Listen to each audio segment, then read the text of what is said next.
There is someone in your mind right now. You did not invite them there this morning. They arrived on their own, in the shower, on the drive, in the quiet space, before you opened your eyes. And no matter how many times you have decided to stop, the thought comes back. This is not weakness. Nothing about this means something has gone wrong with you. This is one of the most carefully documented patterns in 2,500 years of Buddhist teaching. A mind that grips another person long after that person has moved on, suffering entirely from the grip itself. Tonight, that changes. 5 teachings from the oldest Buddhist texts ever written, each answer a single question. Why does the mind refuse to release its grip on another person? And what does the Dhamma offer in response? These teachings were given to people sitting exactly where you are right now. They worked then. They will work now.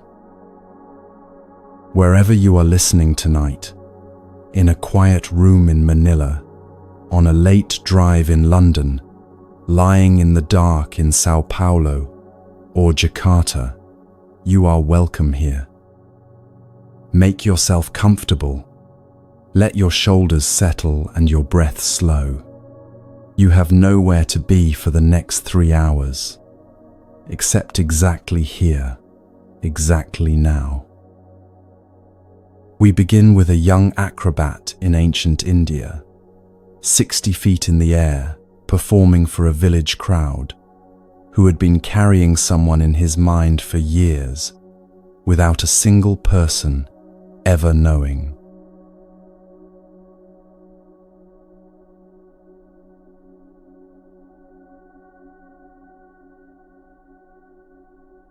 His name was Ugasina, and from the ground he looked like a man completely in control of his life.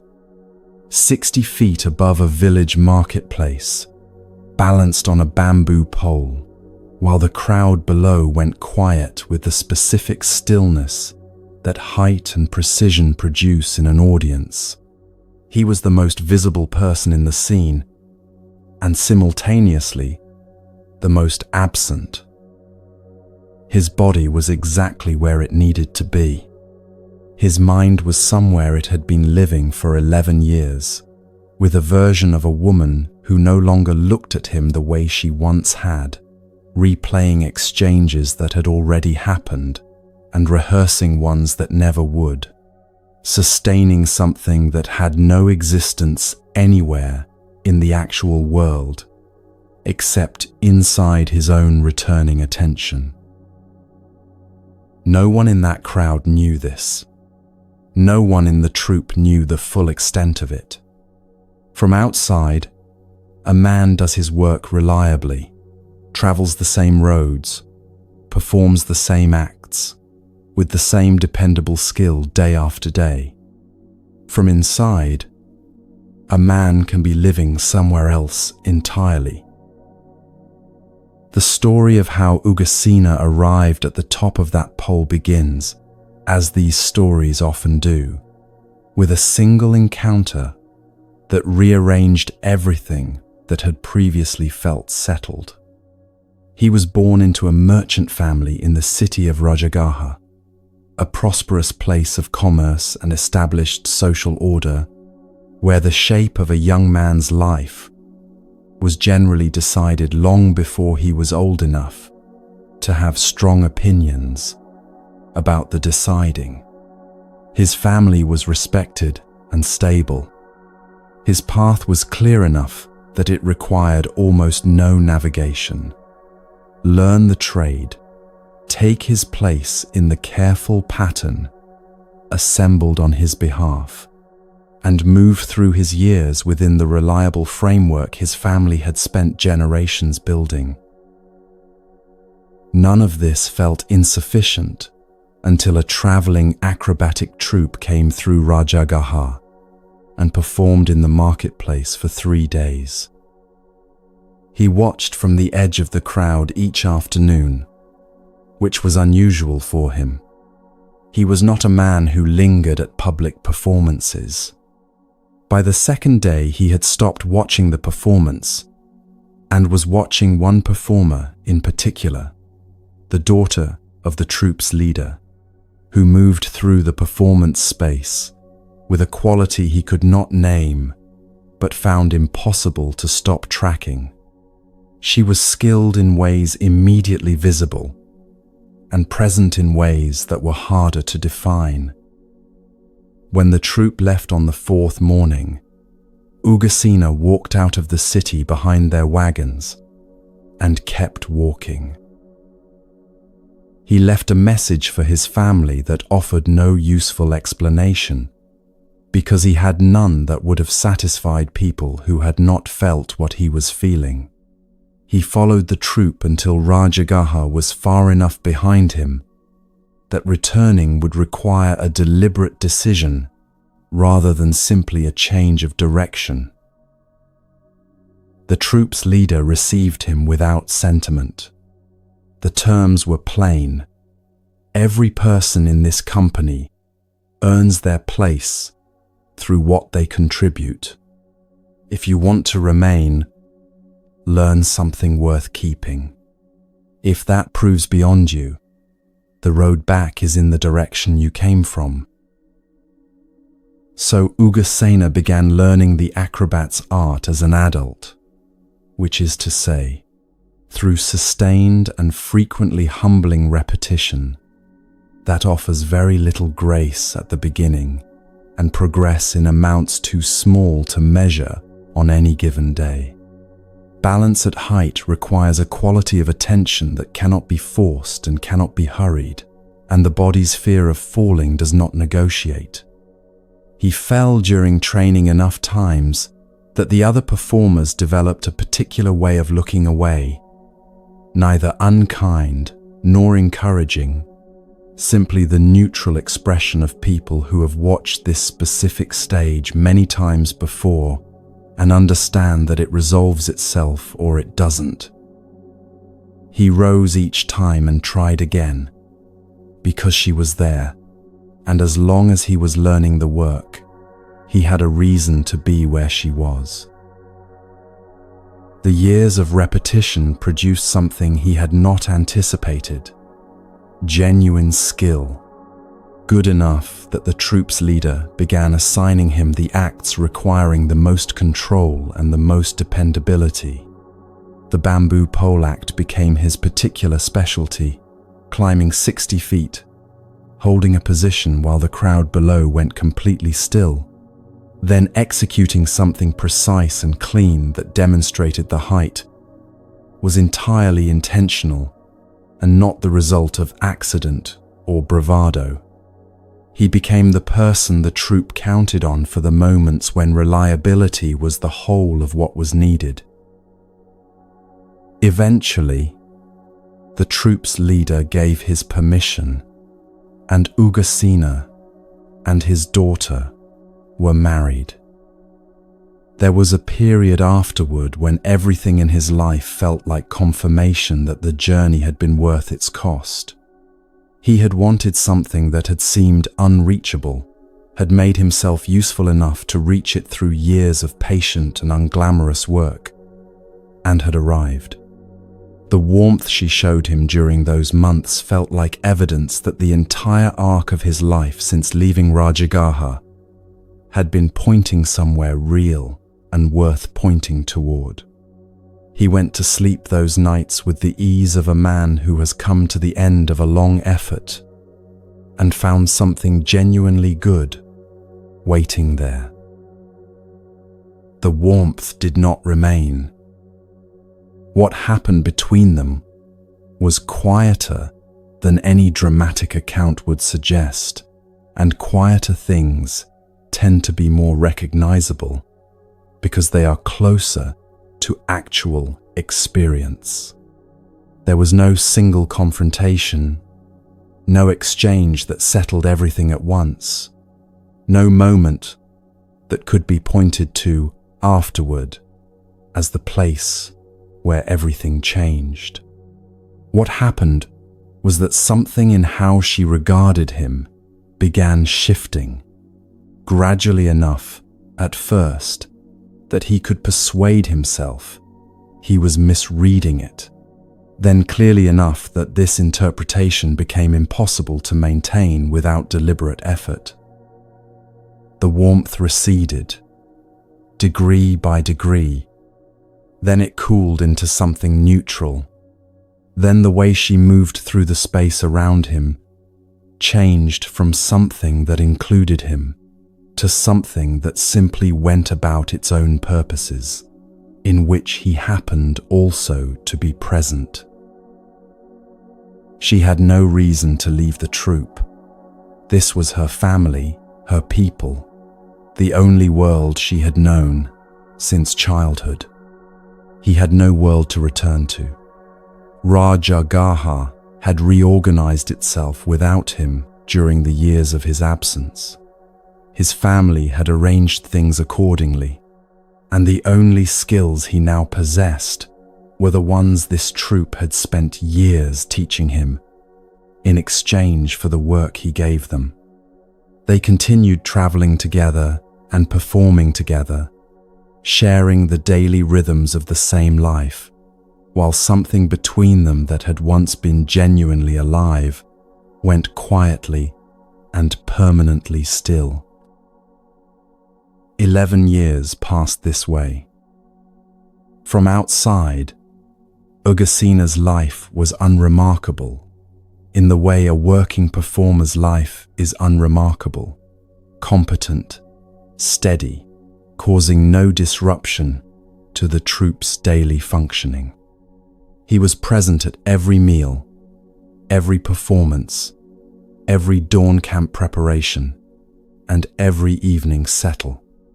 The other members had no particular reason to look at him and suspect that anything notable was occurring beneath the surface of his reliable daily presence.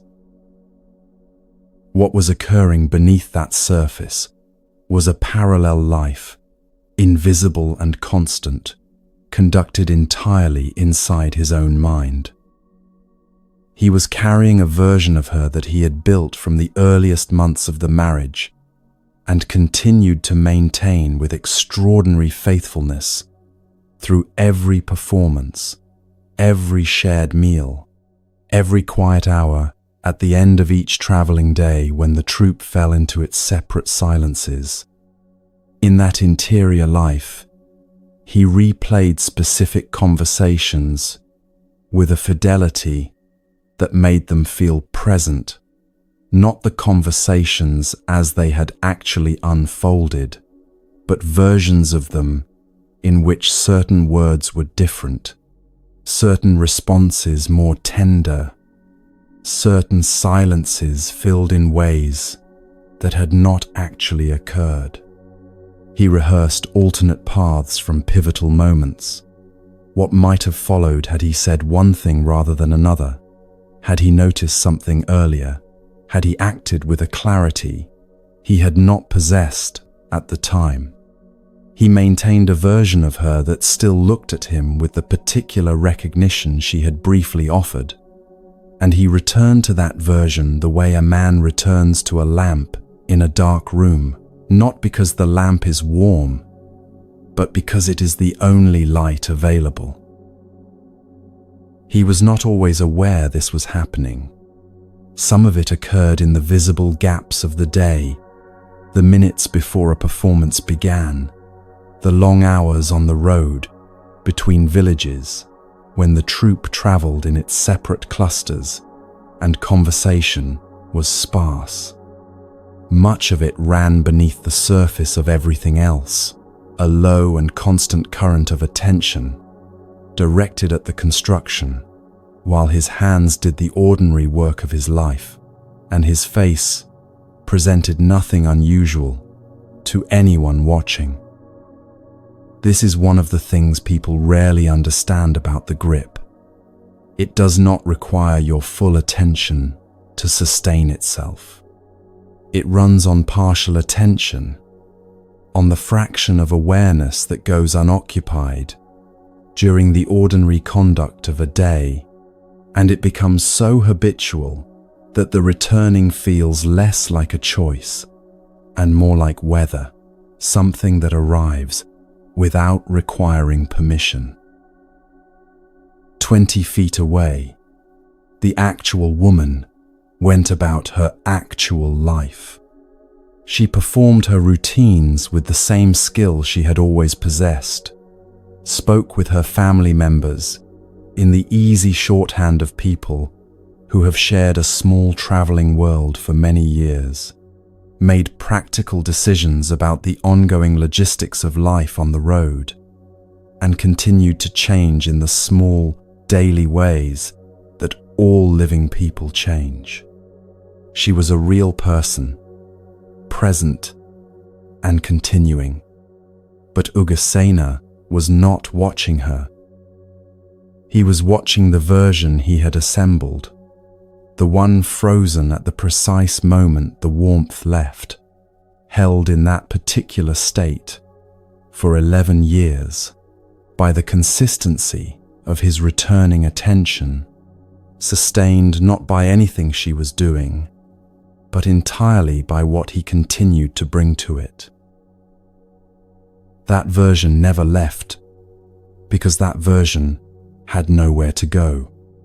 It existed only within his own mind, had no capacity to evolve, or age, or surprise him with anything he had not already supplied it.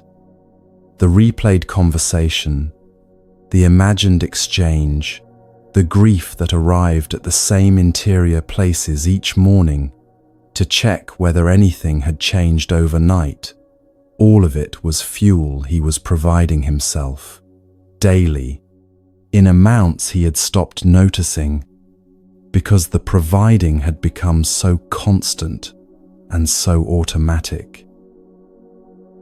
On the day the Buddha arrived at the village where the troupe was performing, Ugasena was already at the top of the pole. The crowd had gathered in the marketplace below, as crowds do when a troupe arrives with its promise of something worth watching.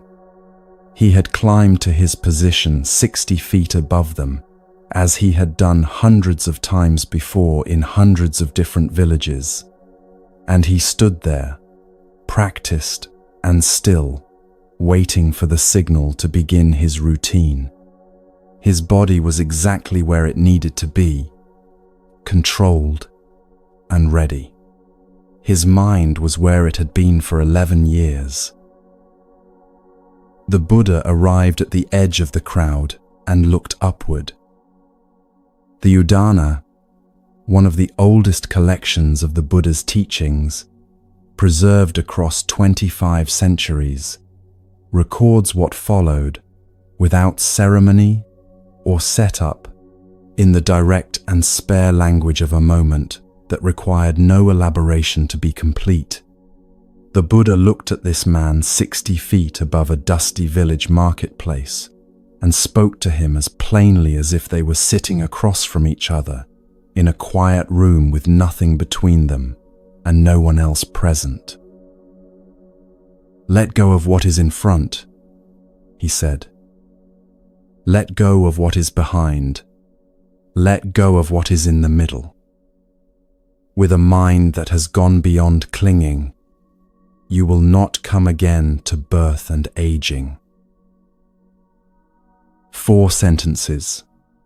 No introduction, no context established, no permission asked, no preamble to locate either speaker in the scene or prepare the ground for what was coming.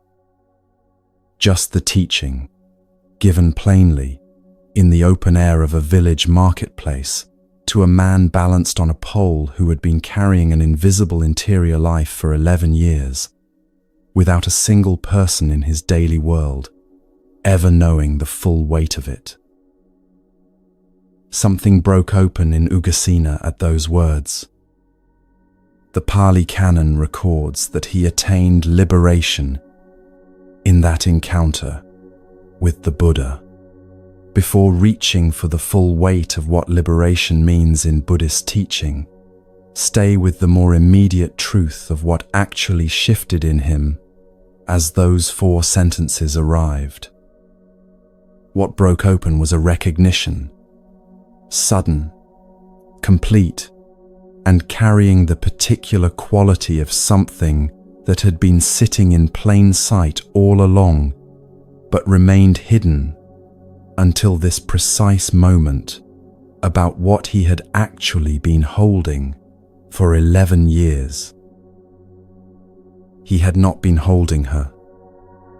Across all 11 of those years, he had been holding something he had assembled from his own materials and maintained with his own sustained and largely unconscious attention, a version of her constructed from memory of who she had briefly been toward him, from imagination of who she might still become under different circumstances, from desire that had nowhere left to arrive, and so kept circling the construction instead, from grief that had been returning to the same interior places so consistently that it had become structurally indistinguishable from how he experienced his own daily life. This construction had required nothing from the actual woman to keep running. It had never required anything from her. It needed only one thing: his continued returning to it, his continued treating of it as the real thing, his continued supplying of attention to something that existed nowhere outside his own mind. He had been supplying that attention every day for 11 years, while she lived her actual life 20 feet away, completely independent of what he was maintaining. He descended the pole. The Pali Canon records a brief exchange that followed between him and the Buddha, precise and settled, the record of a man who has just seen something he cannot unsee and is checking carefully that he has understood it correctly. What the troupe noticed afterward was something quieter and harder to put a name to. The man who had spent 11 years performing 60 feet in the air while his interior life was entirely elsewhere had arrived, perhaps for the first time in those years, fully at the place where his feet were actually standing. This was perceptible to them without being nameable. The person who descended and walked among them was present in a way the same person had not been present before, not dramatically altered, not visibly changed in any way that could be pointed to and described, but there in the quiet, thoroughgoing way that a person is there when their attention is no longer divided between the world they inhabit and a construction running continuously somewhere inside them. Now, consider what the teaching reveals about the grip itself, what it is made of, and what keeps it running. When the mind cannot release someone, it is almost never holding the actual person. The actual person is living their life, changing in ways you cannot track, making choices you cannot anticipate, continuing to become whoever they are becoming, without your observation, and without any reference to what you are maintaining in your interior life.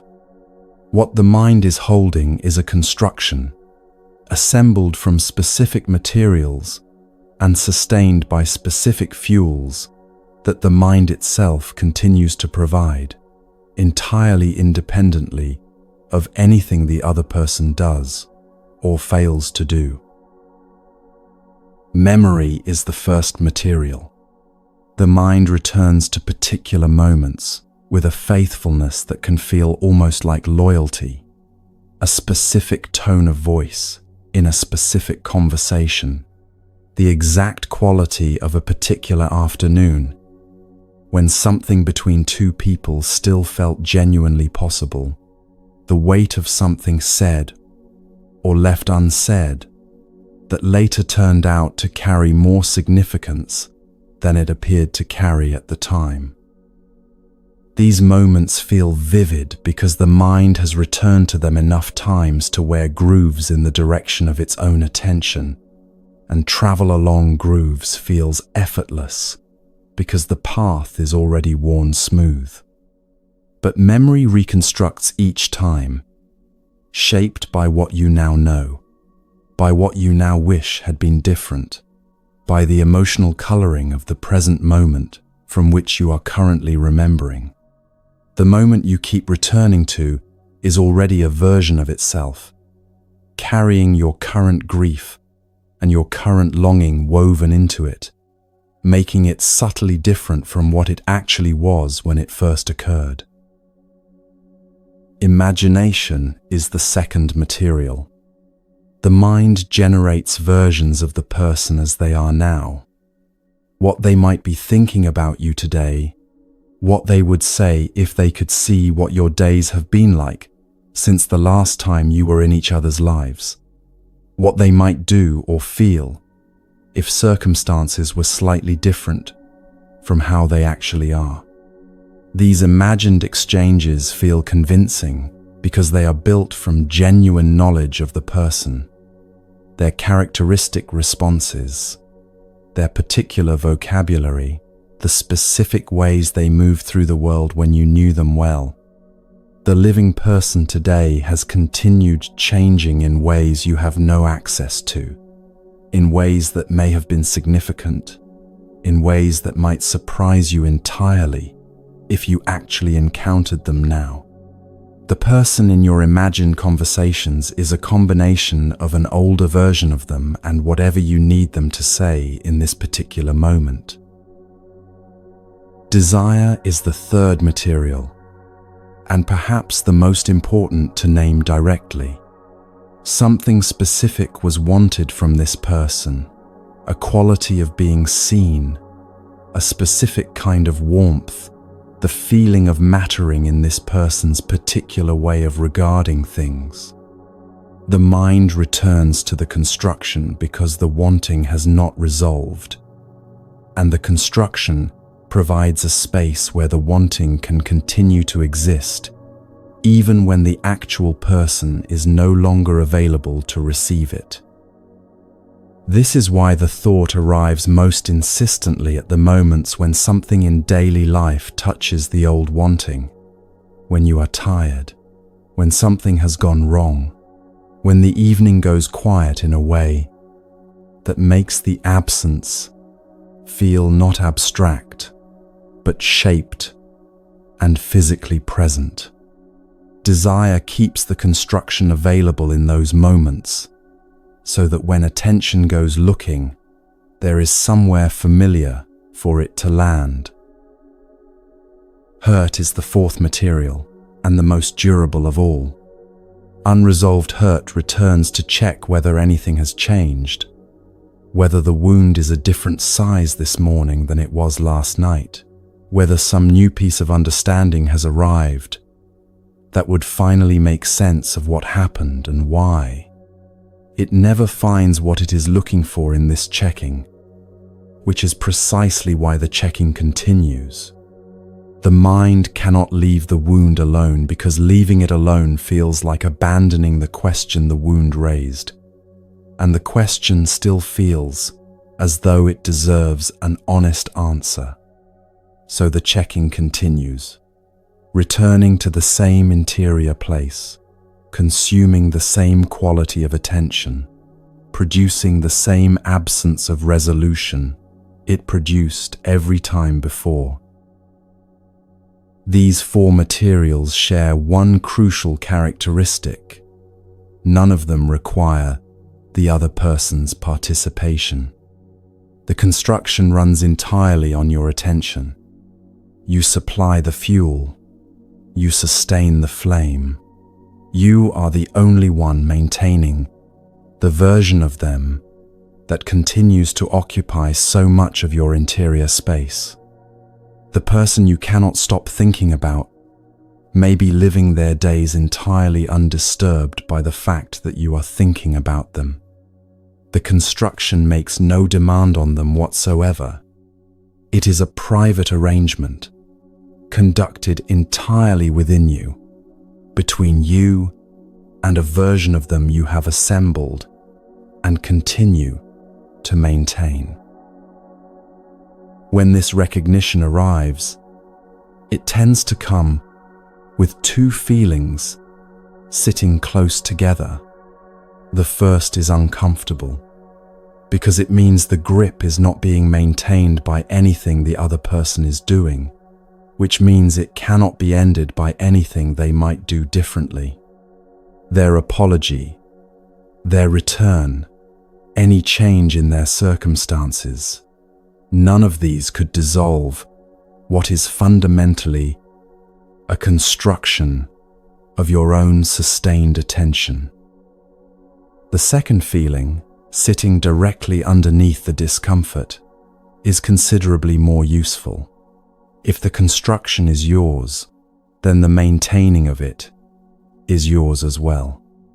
And what you are maintaining, you have the capacity to stop maintaining.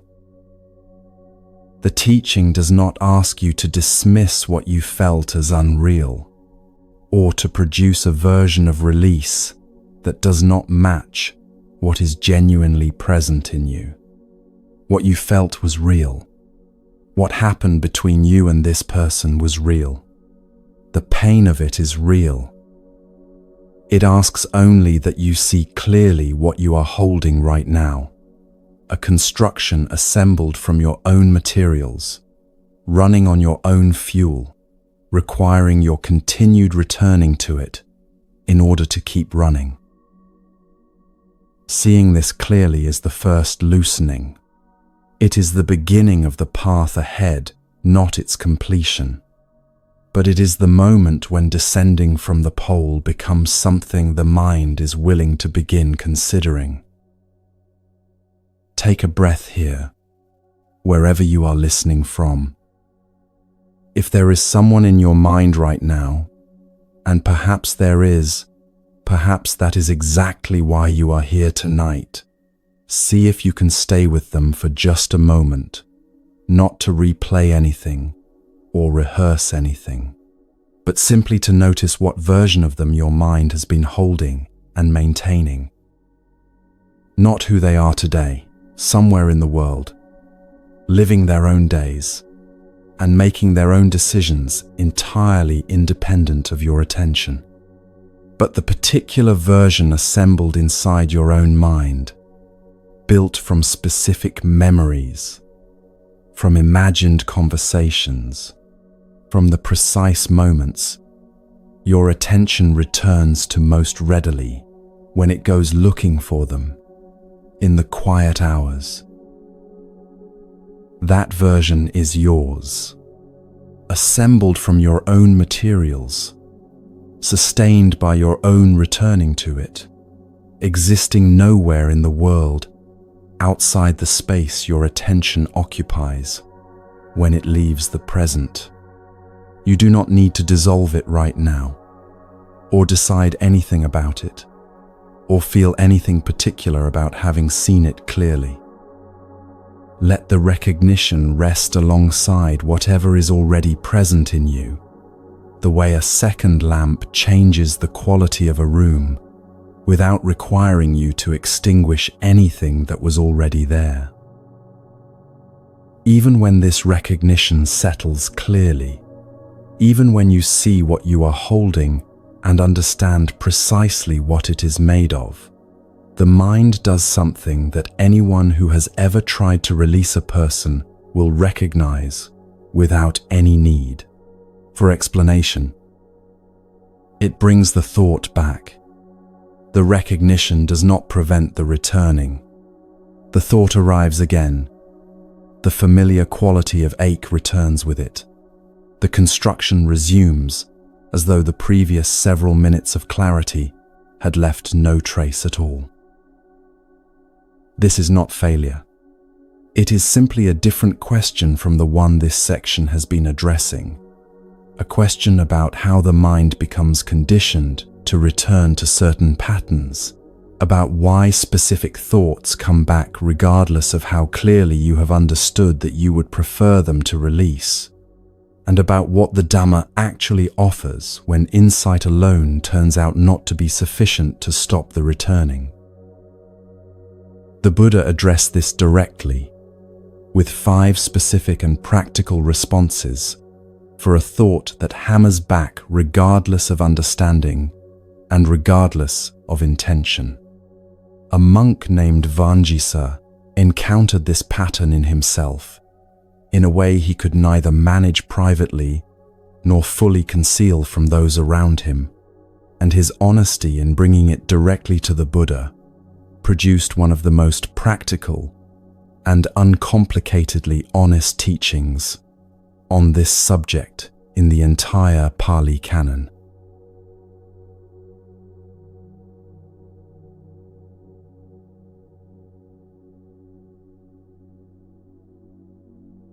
Vangisa was, by any external measure, exactly the kind of practitioner a monastic community most needs.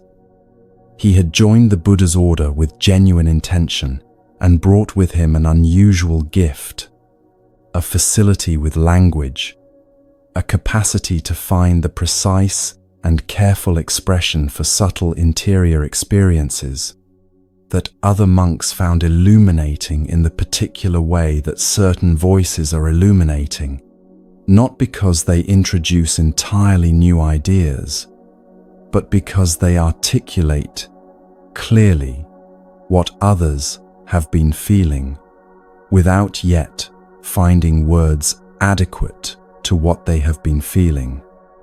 He composed verses that traveled between members of the community, that were quoted in teaching contexts, that seemed to arrive at exactly the phrasing a given experience required. He was articulate, clearly committed to his chosen direction, and by all visible evidence, making the kind of steady and reliable progress that is quiet encouragement to everyone around it, simply by being present and continuing. What was not visible from outside was the thought that kept coming back. The Pali Canon records his struggle with a directness that is almost startling, given how openly it exposes the interior life of a monk with a visible reputation for quality. During the alms rounds that monks made each morning through nearby villages, walking through early light in silence, wooden bowls in hand, moving through streets that were only beginning their day, Vangisa would encounter women going about the first tasks of their mornings, women drawing water from village wells, women building morning fires and preparing the day's first meal, women walking familiar paths between their homes and the market, moving with the ease of people who have made this exact walk many hundreds of times and have long since stopped consciously navigating it. When Vangisa encountered these women, his mind immediately generated a response he had not requested and could not seem to prevent. Thoughts arose. Not simply arose and passed, as thoughts are understood to do when the mind has been sufficiently trained through consistent and sustained practice. They arose and returned, arose again, with the patient insistence of something that had concluded. It had a right to be there and was not particularly interested in his current views on whether it did. He understood exactly what was happening. He was not confused about the nature of what he was experiencing, not uncertain whether it aligned with the direction he had chosen, not unclear about what the teaching said about this particular pattern. He had studied the teaching carefully enough to recognize the mechanism clearly and to articulate it with considerable precision. He knew what the thought was, where it came from, what conditions in his own history had produced it, and what continued to sustain it. He could describe the process accurately in language precise enough to be useful to others. And still the thought came back, each time with the same insistence as the time before. His understanding had not made it lighter or shorter or less capable of pulling his attention in the direction it had always pulled it. He could watch each thought arrive with complete clarity about what it was, name it precisely as it came, and feel it take hold, regardless the way you can know with certainty that you are inside a dream and still find yourself responding to its terms as though they were the terms of the world you actually inhabit. This is the thing that no instruction about releasing a person fully prepares you for. Seeing a conditioned pattern clearly does not dissolve it. The mind can understand something with complete accuracy and continue doing it anyway, because understanding and conditioning are two distinct processes operating through different mechanisms and on different timescales. Understanding can shift in a single moment of clarity. Conditioning changes through sustained practice over real time. Knowing that a groove is a groove does not fill it. A groove worn into stone by years of running water does not fill itself in because you have correctly identified it and understood precisely how it formed. The water continues following it because the groove is there, and a cleared path is a cleared path, and the water does not consult anyone's preferences about where it ought to go. Vanji's mind had a groove. It had been worn before ordination, across the years of his lay life when attending to beauty had been neither problematic nor out of place in the life he was then living. The mind that responds to beautiful forms had been exercised and reinforced across many years until the response had become effectively automatic, fast, operating largely below the level of conscious intention, entirely independent of deliberate decision on any given morning. Ordination changed his direction completely, what he intended, where he was heading, the entire framework within which he was living his days. It did not, by itself, change the groove. The groove remained where it had always been, and when stimulation arrived each morning that matched its shape, the mind followed it in the direction it had followed for years, carrying thoughts he no longer wanted to where they had always gone, without any apparent awareness of or interest in his current position on the matter. What made his situation particularly challenging was that he understood the teaching well enough to feel the distance between that understanding and his daily experience as a form of failure. A practitioner who does not know the teaching cannot measure the gap between where he is and where the teaching points. Vangisa knew the teaching. He could articulate precisely why the thought returned, what generated it, and why following it was counterproductive. None of that articulate knowledge had closed the gap. If anything, the clarity of his understanding made the persistence of the groove feel more indicting, not less, because he could not plausibly claim ignorance as an explanation. He applied himself to the problem with the consistency of someone who understands that practice, not avoidance, is the only path through a difficulty.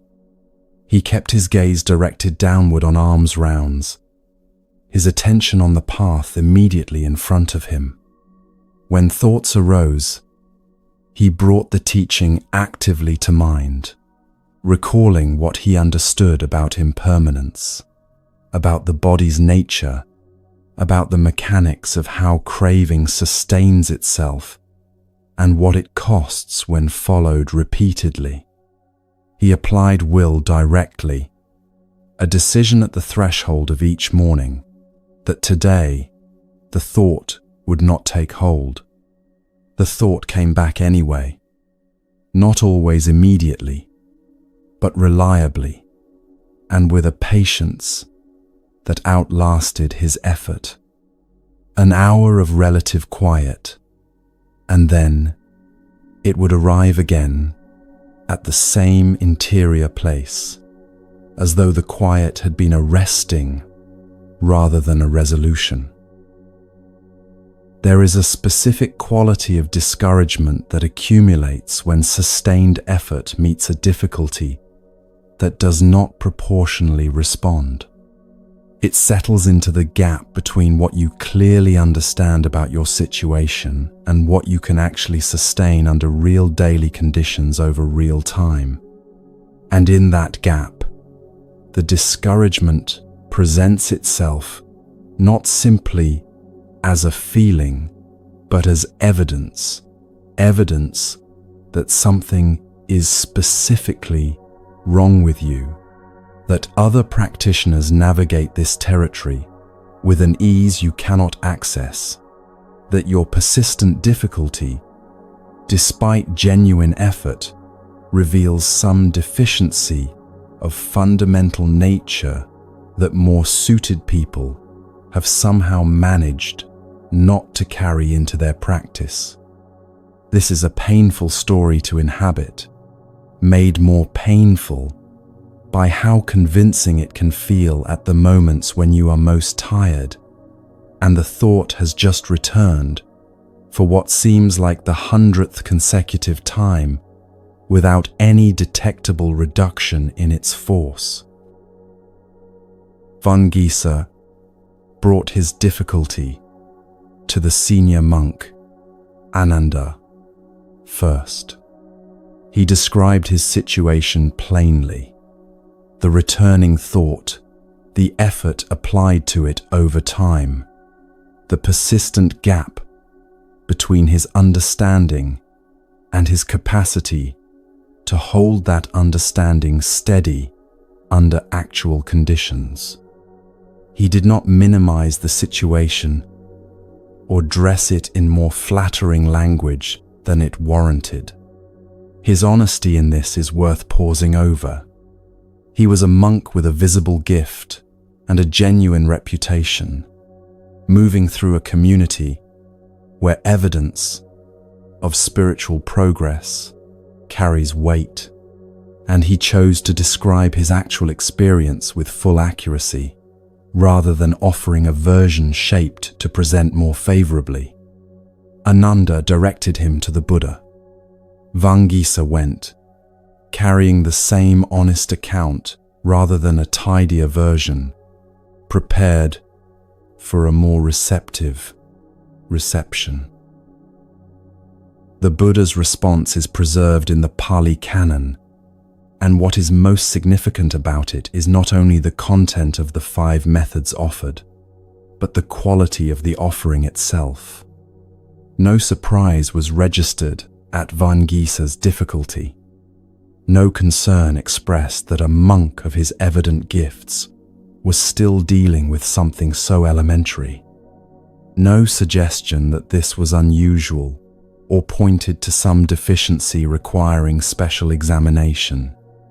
The Buddha received a plain account of a thought that returned despite both understanding and effort, and offered 5 graduated responses in the steady manner of someone who has seen this precise kind of difficulty before and knows exactly what it requires. Here is what the Buddha offered. The first response is redirection. When an unwanted thought arises, bring the attention deliberately to a different object, something genuinely wholesome, something the mind can rest on without generating further complication. The breath is always available for this, always present, always occurring in the current moment, rather than in any past or imagined future. The physical sensation of sitting or walking, of feet on ground, of hands in the lap, a quality of genuine care or goodwill towards someone nearby, the simple, unremarkable fact of being alive in this specific moment, rather than in any other. The Buddha described this as a carpenter driving a finer peg to displace a coarser one already in place. The new object of attention does not fight the unwanted thought directly, but simply moves into the space the thought was heading toward and fills it through presence rather than through opposition. A thought arriving into a space already occupied by genuine attention has nowhere to establish itself. This is particularly useful for the person whose thought arrives with immediacy and vividness. It feels more compelling than a simple anchor like the breath. The practice of returning to the breath anyway, in the very moment when the thought arrives, with its characteristic urgency, trains a different response than the one the groove produces automatically. Not because the breath is more interesting than the thought, but because the breath is here, and the thought points toward a construction that exists nowhere real. Each such return adds one small unit of groove filling that would not otherwise have been added. The method costs the least effort of all five, which is why it belongs first and is always worth attempting. The Buddha placed it first not because it always works, but because it always costs the least and is therefore always the right first attempt. The second response is honest examination of what the thought actually produces when followed, not in abstract terms of what the teaching describes, but as direct observation of your own specific experience over real time. What happens in you, concretely, when you follow this particular thought on this particular morning? Does following it deliver ease, resolution, or the sense of arrival it seems to gesture toward in the moment of arising? Or does it produce a brief and unsatisfying engagement, followed by the same restlessness that generated the thought in the first place, leaving you no further along and slightly more depleted from the following? The mind carrying a groove also carries a particular relationship with anticipation, a sense, reliable in its arising and consistently wrong in its prediction, that this return might yield something different from what every previous return has yielded. That anticipation is part of how the groove sustains itself. It makes following the thought feel potentially worthwhile, right up to the moment of following it, at which point the actual consequence arrives and is not what the anticipation promised. There is a specific pattern worth observing honestly for the thought of this particular person. What it promises is usually some form of contact or resolution, understanding what happened, knowing what they think now, processing something that did not get processed at the time. But following the thought never delivers contact or resolution. It delivers more thought, and more thought delivers more thought. examining whether the thought has ever, on any of the many occasions you have followed it, actually resolved anything. Answering that honestly makes the next arrival slightly less persuasive than it would otherwise be. This response is not argument against the thought. It is honest accounting conducted in the thought's presence rather than in the abstract. The third response is deliberate non-attention, and the distinction from suppression matters because they require different things. Suppression requires sustained and active opposition, maintaining a resistance against the thought that has a cost, must be continuously renewed, and frequently intensifies what it is resisting through the very act of sustained opposition, in the way that pressing against something can make both the pressing and the pressed thing more present than they would have been otherwise. Deliberate non-attention requires neither effort nor opposition. It is the simple decision not to look in a particular direction. The Buddha described it as a person who does not want to see a disturbing sight and therefore looks elsewhere, not from any effort to make the sight cease to exist, not from denial that it is there, but because looking is always a choice, and a different choice is available in every moment, regardless of what is present in the field of vision.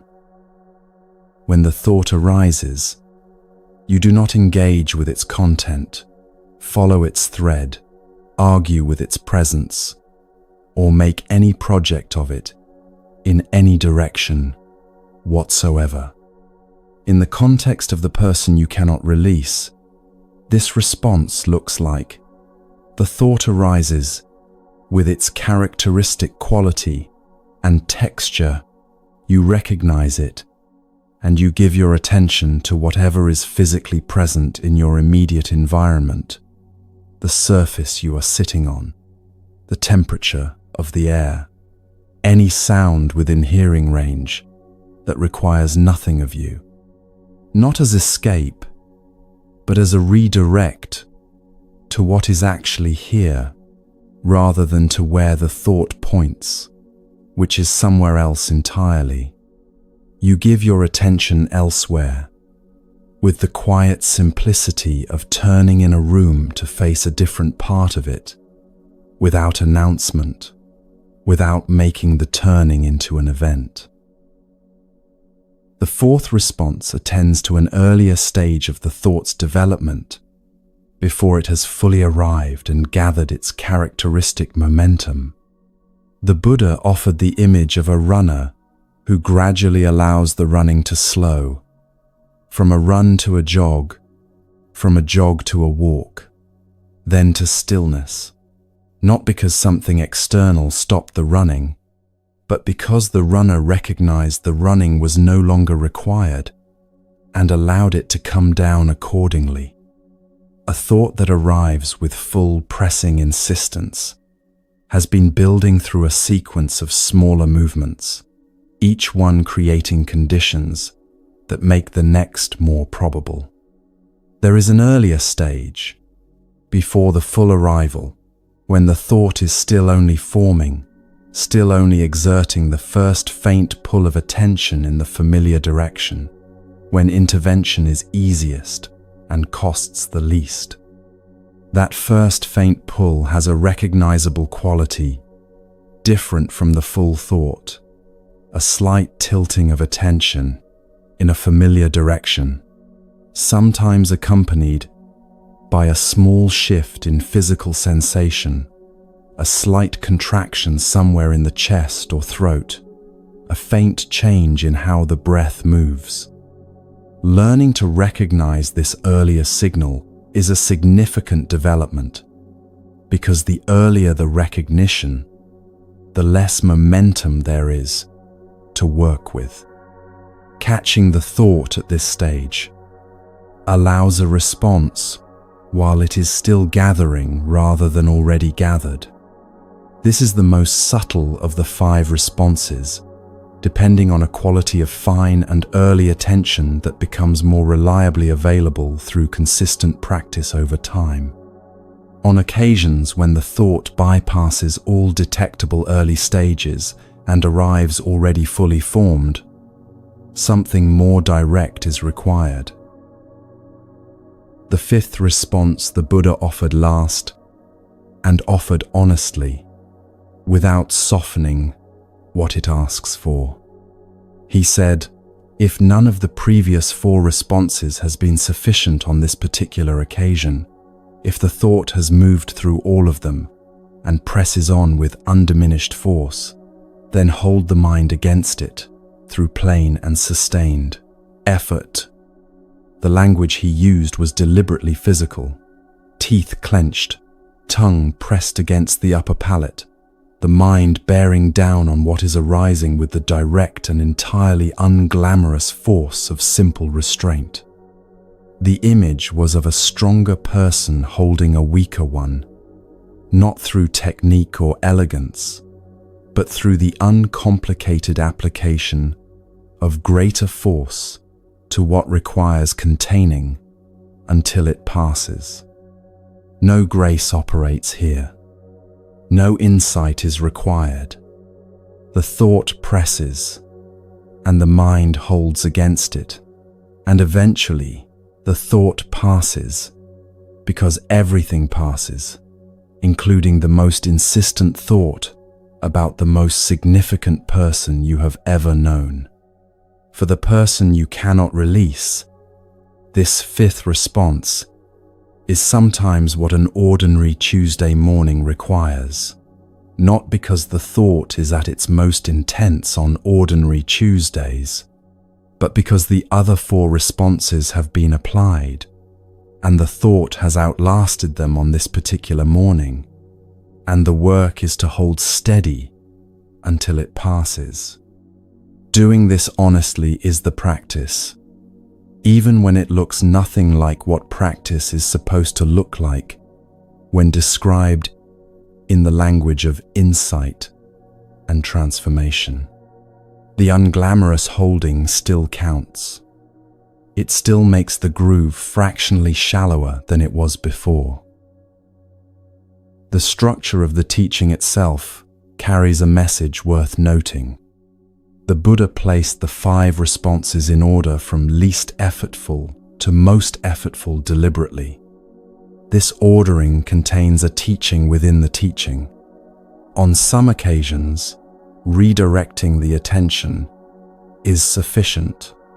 On other occasions, particularly early in the work of groove filling when the groove is still deep, the 5th response is exactly what the morning requires. The ordering prevents the practitioner from treating the 5th response as evidence of failure, as though, if the practice were going well, the 1st would always be sufficient. The morning needed what it needed, and you brought the appropriate tool. That is enough. The Buddha closed the teaching with a single image that holds all 5 responses in right relationship to each other. A skilled carpenter keeps many tools and reaches for whichever one the material in front of them, on this specific occasion, actually requires. A carpenter with only one tool is limited to the materials that tool can address. A carpenter with 5 can work with almost anything that arrives, adjusting the approach to the actual nature of the difficulty rather than applying a fixed response to every situation, regardless of fit. These 5 responses are 5 tools. The appropriate tool on any given occasion is the one that fits what is actually present in you right now with this specific arrival. Van Gieser left that conversation with 5 tools he had not possessed when he arrived. The Pali Canon preserves not a record of immediate and complete resolution, but a continuing body of honest and precise work. verses that have survived 25 centuries, because the experiences they describe remain recognizable, without modification to anyone sitting quietly with a thought that refuses to follow instructions about where it should go and when it has been here long enough. Now bring this directly into wherever you are listening from tonight. The thought that returns to the person you cannot release has been following a groove established before you decided you wanted it to stop, and continuing to follow it with a reliability that has nothing to do with how committed you are to stopping it. The groove does not update itself in response to your insight about its nature or your clarity about what the thought is made of. It offers the familiar path, and the mind without a sufficiently practiced alternative takes it, because minds follow paths that have been used long enough to feel like the natural direction of things rather than one particular direction chosen from among available directions. The instruction to simply stop thinking about them, to decide that, and then enact it, to release a person through force of intention alone, has been falling short, not because you lack the capacity for it, but because the instruction lacks the method that capacity needs in order to work. A decision tells the water where you would prefer it to flow. It does not, by itself, carve the alternative path the water requires in order to go there. That carving is done through method applied patiently and repeatedly, one occasion at a time, over whatever duration the groove's existing depth requires. That is not discouraging information. It is clarifying information because it means your difficulty has a comprehensible cause that has nothing to do with your deficiency and everything to do with how conditioning operates in a mind that has practiced something long enough. One clarification worth making when using these tools with a specific person: they are not intended to make you feel nothing about this person or to erase what happened between you. They are tools for working with the returning thought, not for eliminating the reality of what the thought refers to. The person was real. The relationship was real. What is not real is the version of them currently running in your mind, assembled from materials the previous section described in detail. Working with the groove is not working against the truth of your experience. It is working with the mind's conditioned pattern so that, over time, the pattern becomes responsive to your current intentions, rather than running entirely on the fuel of what it practiced before you had any intention about the matter. The 5 responses are available to you right now, in any ordinary moment, without special conditions or preparation. Begin with the first. If it is sufficient on this occasion, use it and return to your day. If it is not sufficient with this particular arrival on this particular morning, move to the next.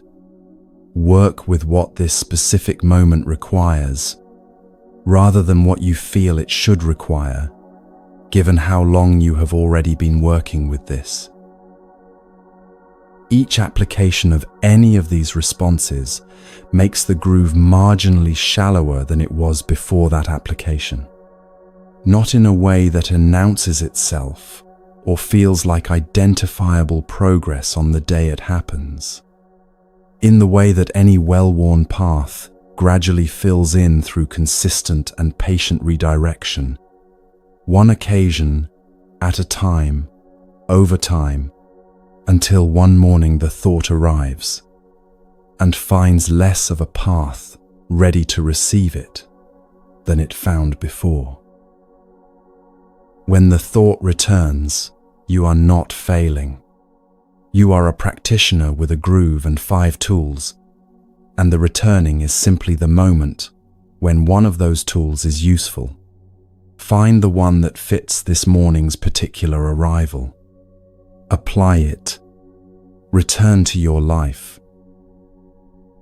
Beneath the groove, and beneath the constructed version of them assembled from your own materials, there is a third and quieter layer of the grip that neither of the previous 2 explanations has fully reached. That phrase, setting it down, contains an assumption that the grip is something held from outside yourself, something picked up and put down once you decide to. What a monk named Khemaka described, lying seriously ill in a forest dwelling, while 30 fellow practitioners pressed him with careful questions, was something more intimate than that, a sense of self so subtly entangled with the person who cannot be released that the grip felt less like carrying something external and more like being something, in a way that made releasing it feel like erasing a part of who you are. His description of this, delivered from a sickbed to practitioners who thought they already understood the pattern, is so accurate to the lived experience of trying to release someone genuinely significant that hearing it tends to feel not like receiving a teaching, but like being clearly seen by someone who already knew exactly what you have been carrying and exactly why setting it down has felt. Every time you have sincerely tried, like considerably more than it should.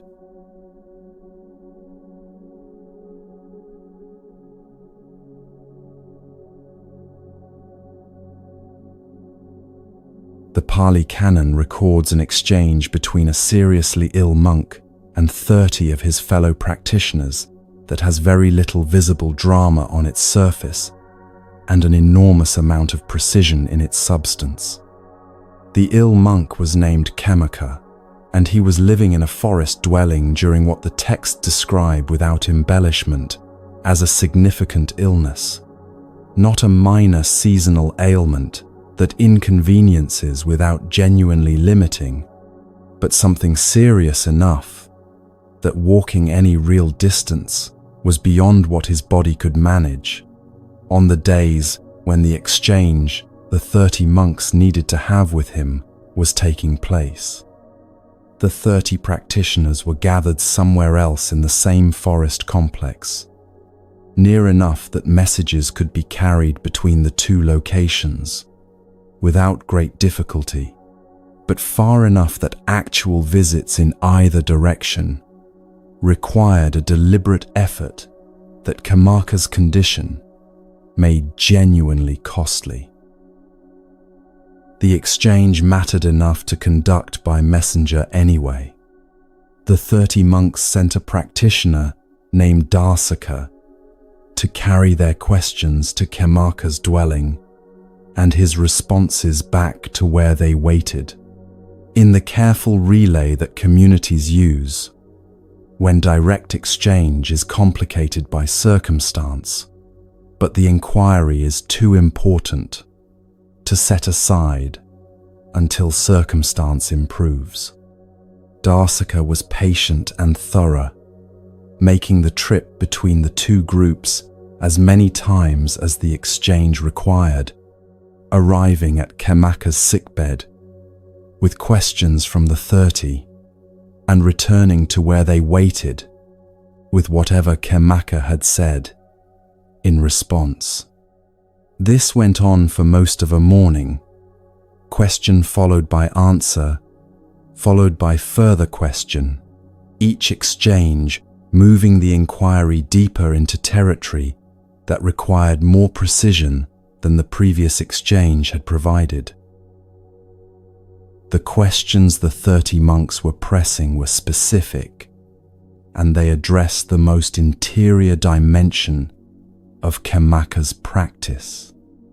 Had he fully and directly seen through what the teaching describes as the 5 aggregates: form, feeling, perception, mental formations, and consciousness, the 5 categories through which the mind assembles its sense of who it is and what belongs to it, and what experience means in terms of a self at the center of it?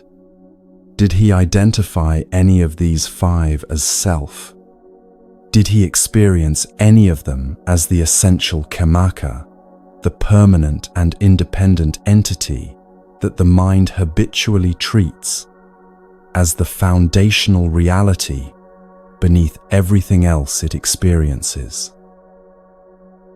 His answer came back through Darsaka: no, to each.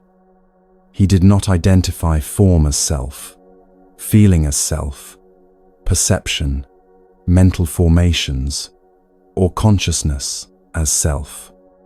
He had examined each of the 5 with sustained attention and genuine directness, and found no permanent, independent entity residing in any of them that could be honestly named as the essential self that the mind so confidently assumes must be there somewhere.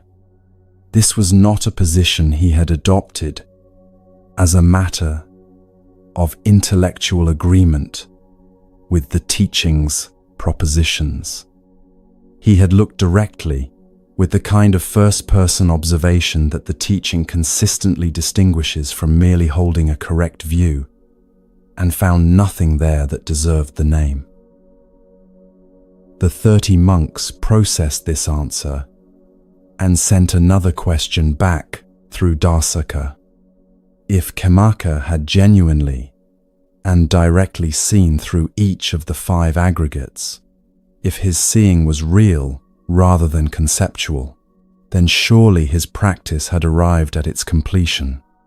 Surely there was no remaining sense of I am, no residual experience of selfhood, still present and still functioning, no further dimension of the grip still operating somewhere in his experience. Surely what remained was only clarity, fully established, and no longer subject to the subtle distortions of a self-sense that had been seen through completely. The answer that came back was also no, and this is the moment when the teaching crosses from an account of advanced monastic practice into a description of something you have been living inside and trying to articulate about your own experience without quite having found the right language for what you have been trying to describe.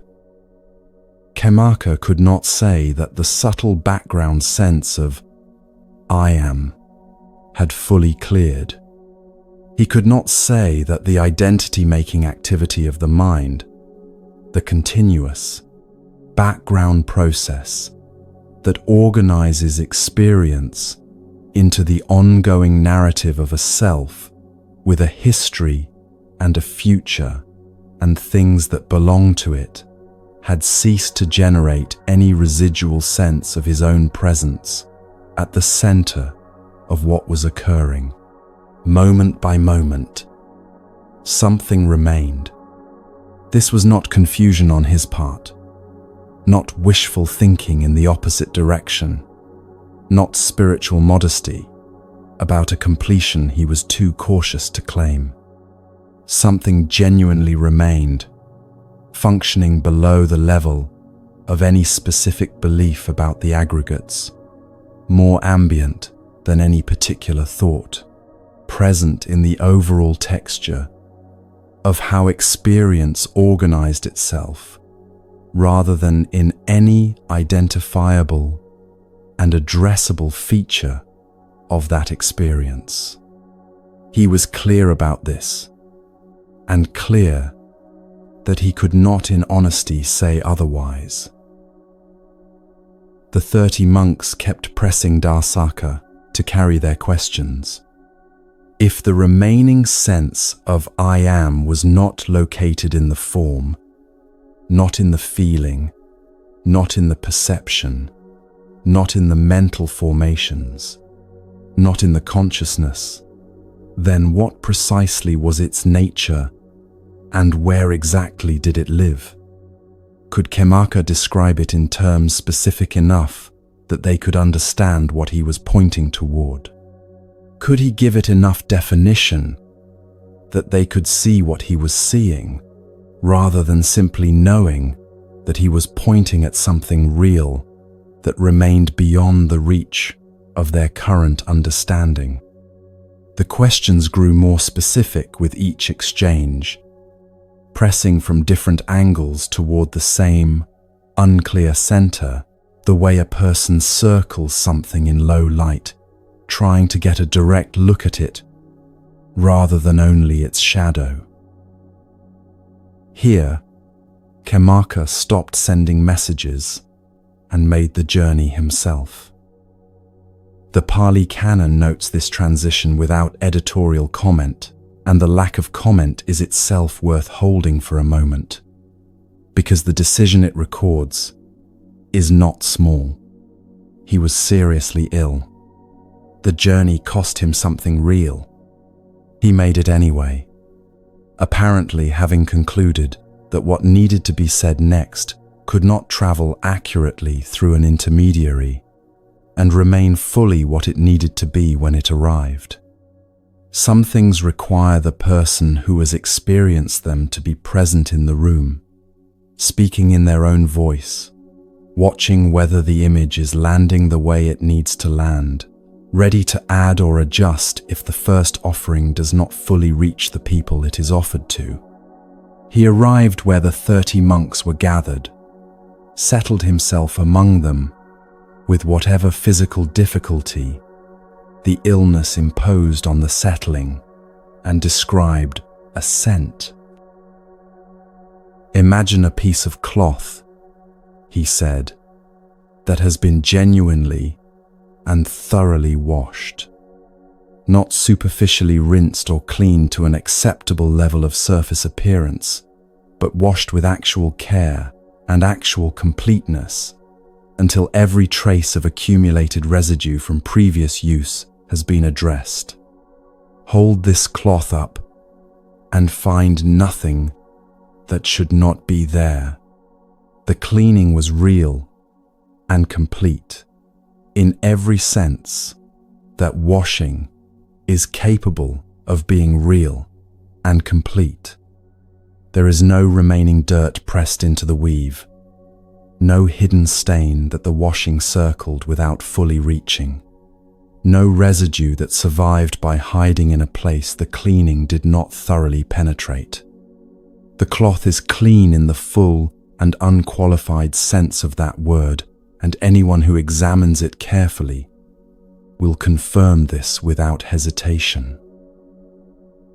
Now take that genuinely clean cloth and place it inside a closed container alongside flowers, blue lotus, jasmine, or any flower whose fragrance has the particular quality of presence and persistence that certain flowers carry, the kind of scent that moves into surrounding space and settles there rather than remaining only at its source.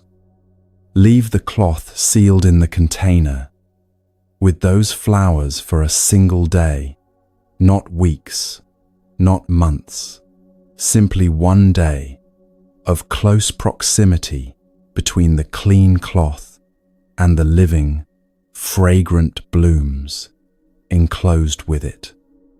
At the end of that day, take the cloth out and hold it close to your face. The cloth carries a scent. Not dirt. Not any residue from the original accumulation that the careful washing addressed.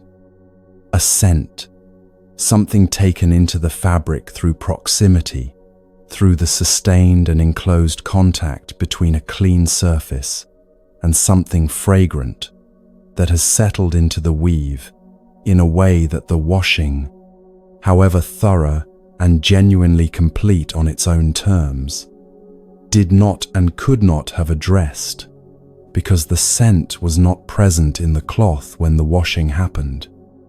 The scent arrived after the washing, through a different mechanism entirely, and it remains now that the flowers have been removed, not because the cloth is defective, not because the washing was insufficient for what washing was asked to do, but simply because proximity to something fragrant leaves its trace in fabric through a process that is categorically different from the one that cleaning addresses. That scent, Kamaka said to the 30 monks now sitting around him in the forest, is what remains in his experience. He had examined the 5 aggregates and found no self residing within any of them, and that examination had been genuine and the finding real.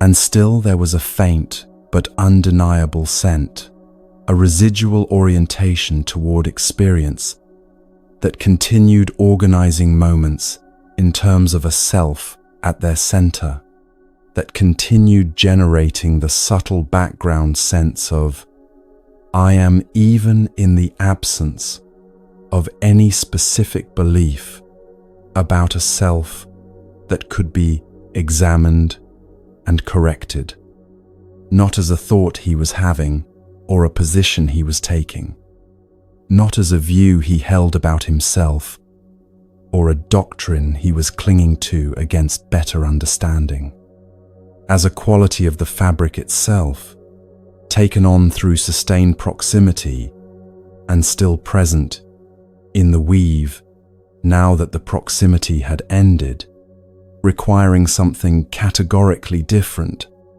from further examination of the aggregates to address, because it does not live in any place that examination reaches. The 30 monks sitting around Kamaka received this image in the particular quality of silence that arrives when something said aloud for what may be the first time is also, at the same moment, entirely recognizable. The image did not introduce an idea they had never encountered. It found language for something they had been living inside without having the precise description for it that would allow them to approach it directly and work with it clearly, rather than feeling it vaguely and not quite knowing what to do with the vague feeling. A scent taken on through sustained proximity, present in the fabric after the source of the fragrance has long departed, requiring neither the cloth's ongoing cooperation nor the flower's continued presence to remain present and real in the weave of the fabric. Now bring this image directly into the experience of trying to release a specific person from the mind, because this is precisely what the teaching describes when applied to that territory. The person who has been genuinely significant in your life has been in proximity to the identity-making activity of your mind for whatever time the relationship was real and active. Not proximity to your physical body only, though that too may have been reorganized by their presence.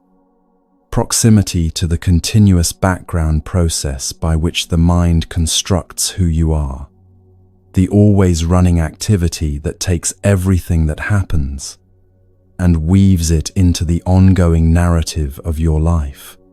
The story of what you are doing with your days, what the future holds the shape of, what the past means in terms of where it has been leading, and what your present experience reveals about who you fundamentally are. This identity-making activity took the relationship in and integrated it into the fabric it was constructing, not as a minor or peripheral element that could be removed without affecting the surrounding weave, but as something worked through the center of how you were understanding yourself during the time the relationship existed and continued to exist. The relationship shaped what you expected your future to look like. It changed what you valued in your daily life because your values intersected with theirs and were sometimes genuinely altered by that intersection in ways you may not have been tracking as they happened. It shaped what your past meant because the history of your life was being understood partly in terms of the person it had been moving toward in the period when the relationship was developing into what it eventually became. It shaped what certain mornings felt like, what particular kinds of evenings meant, what specific places and sounds and particular qualities of light carried that they did not carry before the person arrived in your life with sufficient depth and duration to weave themselves into the fabric of how your daily experience was organized. All of this integration happened through sustained proximity, through the long daily contact between their presence and your identity-making activity, which took what proximity brought it and incorporated it into the ongoing construction of who you understood yourself to be. The cloth was clean before they arrived. The contact placed a fragrance in it. The fragrance remains now that the contact has ended, not because you are choosing to maintain it, and not because you lack the will to release it, but because proximity to something genuinely significant always leaves its scent in the fabric of identity through a process that is deeper than will and older than understanding. When the relationship ended or changed beyond recognition, the identity-making activity did not extract the integrated thread and continue with the rest of the fabric restored to its prior state. That is not how fabric works, and it is not how identity works. The thread had been woven through other threads, its presence altering how neighboring elements sat relative to each other. The texture of that region of the cloth changed in ways both visible and less visible by the sustained presence of the thread through it. The cloth after the thread has departed is not the cloth it was before the thread arrived, and the identity after the relationship ends is not identical to the identity that preceded the relationship's beginning. Something has been reorganized at a level below the surface of conscious choice, in the place where identity assembles itself without consulting your preferences about how the assembling should go. This is why releasing them feels like losing yourself. Not as an exaggeration, not as evidence that you have allowed this to go further than it should have, not as a sign of insufficient detachment or insufficient understanding or insufficient effort applied over insufficient time, as the accurate recognition of something structural. This person was woven into how you have understood yourself to be in the world, and releasing them involves a genuine rearrangement of that understanding, a process with real implications for the story. The identity-making activity has been organizing itself around, not a simple act of decision that a sufficiently determined person completes in a single morning. The resistance you have felt is not weakness. It is the accurate perception of what is actually involved in this particular releasing, which is more than the word releasing typically suggests when it is used to describe a simple and immediate act of letting go. The Dhamma's response to the residual scent is specific, and it differs from both of the approaches that most naturally suggest themselves when something persists in your experience that you would prefer not to persist. The first instinct is to apply more effort to the removal, to examine the residue more rigorously, understand its origins more completely, bring greater clarity and stronger intention to the project of clearing what previous applications of clarity and intention have not yet cleared.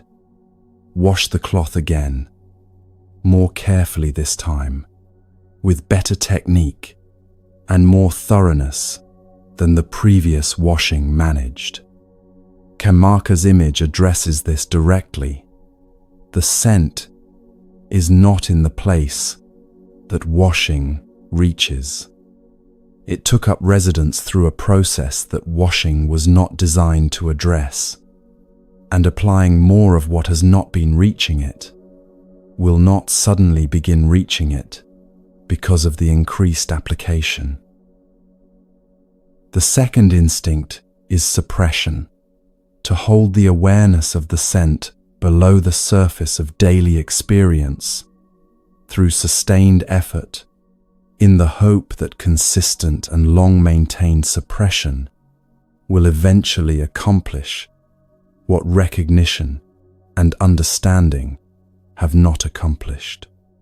This requires continuous maintenance, which consumes energy otherwise available for the actual life being lived. It also maintains the suppressed thing in a particular way. A person actively working to not experience something is experiencing it in the specific sense of organizing their present moment around the active project of its non-experience. Suppression keeps the scent central, rather than creating the conditions in which the scent can move naturally toward whatever clearing it is already, at its own pace, moving toward. What Karmaka pointed toward was patient, direct observation of the sense arising and passing in actual experience, as it actually occurs in the texture of ordinary days.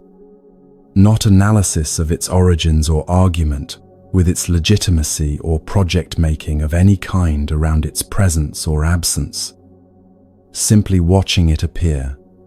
This particular ambient quality in experience, this sense of the person woven into how you have been understanding yourself, and watching it dissolve again with the unhurried attention of someone who has concluded that honest presence is what this situation requires, rather than management or intervention or the forced acceleration of a natural process that will proceed at its own pace, regardless of the forcing.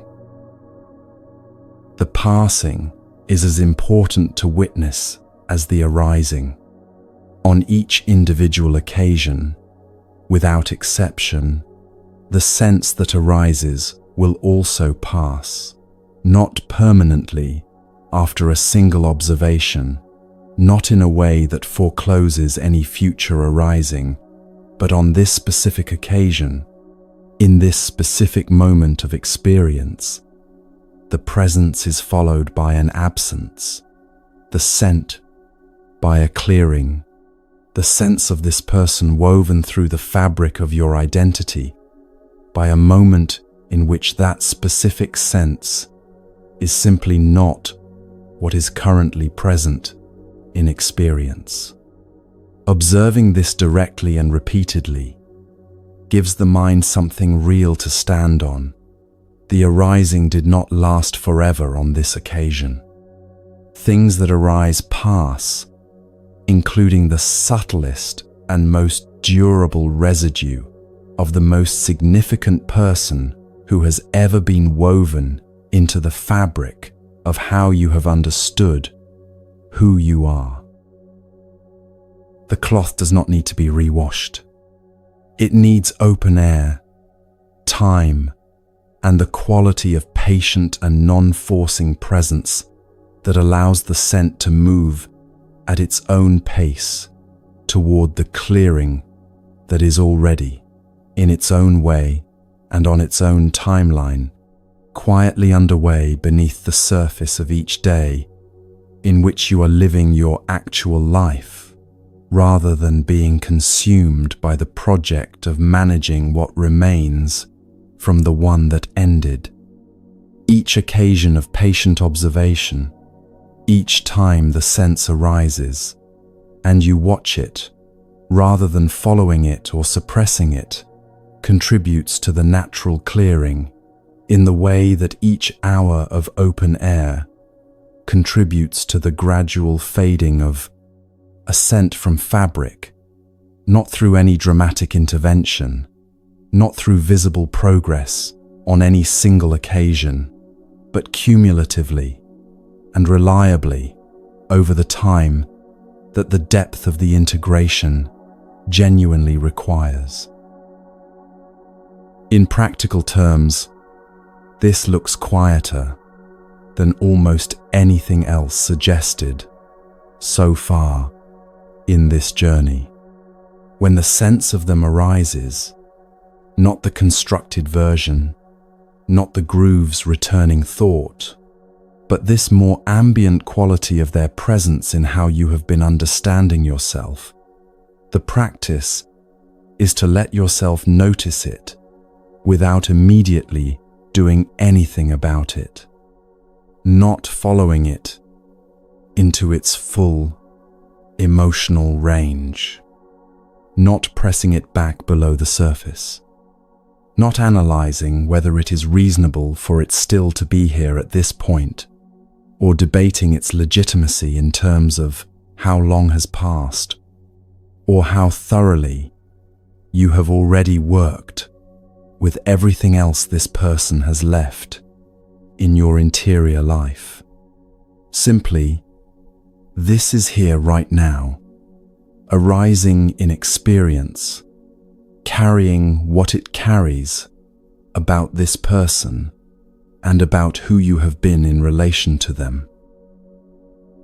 And then watching what it does, noticing whether it intensifies or softens over the course of the next few minutes, whether it expands into related territory or begins to thin at its edges, the way fog thins when morning light moves steadily into it, from a direction it cannot avoid for long, not helping it toward any of these directions, and not impeding any of them. Simply present to it with the patient attention of someone who has chosen to trust the natural process rather than force a pace the process cannot be forced into without cost. This quality of direct witnessing is itself something the reorganizing identity rarely receives from us. Most of the time, the reorganizing happens underground, in the half-attended spaces of daily life, beneath the surface of ordinary functioning, in the background, while the foreground runs the practical business of the day, without reference to what is shifting below, offering it genuine, clear, unhurried attention, not therapeutic analysis or interpretive framework building. Simply honest presence to what is actually occurring in this experience right now is what allows the natural clearing to proceed at the rate it is capable of proceeding when it is neither being forced nor being entirely ignored. Khemaka eventually attained what he described to the 30 monks sitting around him in the forest that day. The Pali Canon preserves this not as a sudden and dramatic clearing, but as the outcome of sustained and patient practice of exactly the kind he described, each instance of direct observation adding its small contribution to the natural clearing of a scent that had taken real time and real proximity to settle into the fabric, and that required real time and real openness to leave it completely. The cloth did not become a different cloth.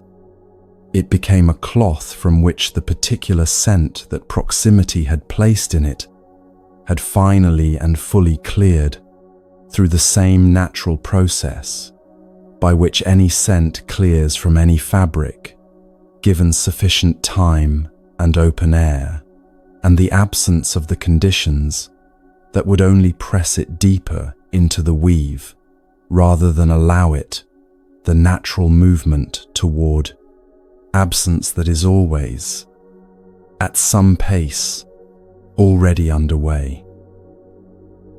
Sit with this for a breath before we continue. The grip across 3 sections has revealed itself to be more layered than the simple instruction to let go ever acknowledges. A constructed version of the person assembled from your own materials and sustained by your own returning attention.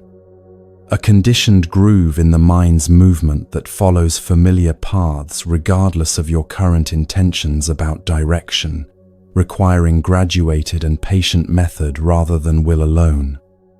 And this quieter, more ambient residual scent, a presence in the fabric of identity, taken on through genuine proximity to a person who was genuinely significant, which clears not through effort or understanding, but through the patient, honest, non-forcing observation of its arising and passing over the time that the depth of its integration requires. Each layer has been addressed by what it actually responds to. What the next teaching addresses is something that all 3 sections have been approaching without yet landing on directly. Something about when the person you are holding actually exists, and what the answer to that question reveals about what is being held, and how the holding might finally, fully release.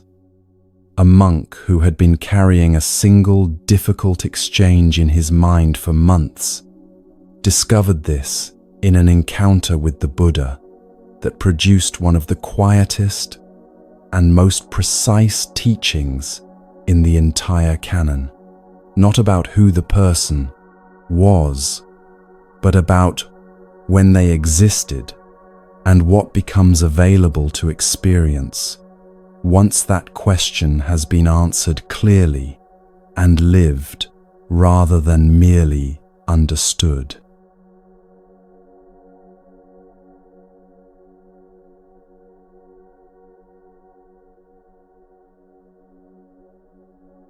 A question has been sitting underneath everything described in this journey, present through the construction and the groove and the residual scent, without being directly addressed by any of them. It has its own particular quality, patient, foundational, waiting for enough of the other layers to be genuinely encountered before it can arrive in the specific and direct form it actually has.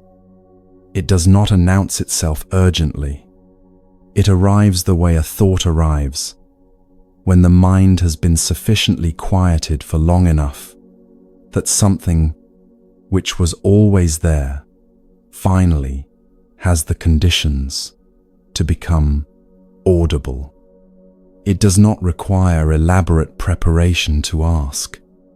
It simply requires that what has come before be genuinely inhabited, rather than merely understood, before it can be heard at the depth it actually operates at.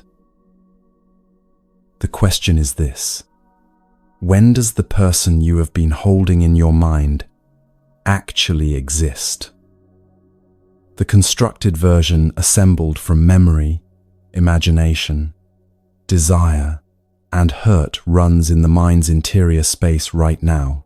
Present moment activity, consuming present moment attention, and energy available to the returning attention at any moment it decides to return. The groove follows its familiar direction in present moment experience, each returning, requiring no conscious initiation. The residual scent persists in the ambient texture of how identity has been organizing itself, arising and passing in actual, present moment observation. All of this is occurring now, in the current moment of this listening. But the specific version of the person being held, the particular exchange being replayed with such faithfulness that the mind treats it as a live event rather than a completed recording, when does that actually exist? The exchange happened at a specific moment in time that is no longer occurring. The exact configuration of circumstances that made that moment what it was. Two people, in those particular interior states, in that particular location, with everything in each of their lives arranged exactly as it was arranged on that specific day, came together once, produced the moment it produced, and then dissolved completely. The conditions that assembled that moment have not reassembled since, and cannot reassemble, because all the components of that configuration have continued changing in the ways that living people and living circumstances always continue changing, through the ordinary and unrepeatable passage of time forward. What the mind has been replaying since that dissolution is a representation of the moment. The moment itself ended. The representation is assembled from what the mind retained of it, shaped by everything that has happened since, and reconstructed each time with the emotional coloring that the current moment of the visiting brings to the reconstruction, rather than only the coloring that was present on the original day. The moment you keep returning to is already a version of itself, carrying your current grief and your current longing woven into whatever the original actually contained. There was a monk in the community gathered around the Buddha who had been carrying a specific exchange in his mind for months, without being fully conscious of how thoroughly the present life he was living had been vacated in service of maintaining that carrying. He was not a new practitioner finding his footing in unfamiliar territory. He had been working with the teaching long enough that the difficulty had a settled, habitual quality to it, less a deliberate act of remembering than a gravitational pull, a direction the attention followed with an automaticity that required no conscious initiation and persisted regardless of whatever else was present in his field of experience on any given morning. The exchange was simply there, the way weather is there, operating in the background of every other activity with a reliability that had stopped requiring his conscious cooperation some time ago, that arrived and departed on its own schedule, that produced its particular quality of pull, regardless of what else his day contained. or what quality of attention he had available on any given day to offer anything beyond it. The exchange itself had not been externally dramatic. What occurred between him and another person on a particular day was, from any outside perspective, unremarkable. A conversation that had not gone the way he had hoped. A response from someone whose regard mattered to him that landed with an impact out of proportion to any observable feature of the situation. The moment passed as moments pass, and was followed by the ordinary continuation of the day's remaining events, without any visible indication that something had lodged in him with sufficient durability to still be running months. Later, from outside, nothing particular had happened. Inside, a permanent address had been established in his interior life, and his attention had been making regular and extended visits to that address ever since, spending time there that was simultaneously present moment time, because all time is present moment time as it is being lived, and organized entirely around something that was no longer occurring anywhere in actual present experience. He had applied himself to the difficulty with genuine consistency and genuine effort across those months. He had worked with the returning thought, using the graduated responses the teaching offers for thoughts that come back, regardless of understanding and regardless of intention. He had brought patient, non-forcing observation to the residual quality in the fabric of his identity, the scent that had settled into the weave through sustained proximity and required open, unhurried witnessing rather than further examination or suppression.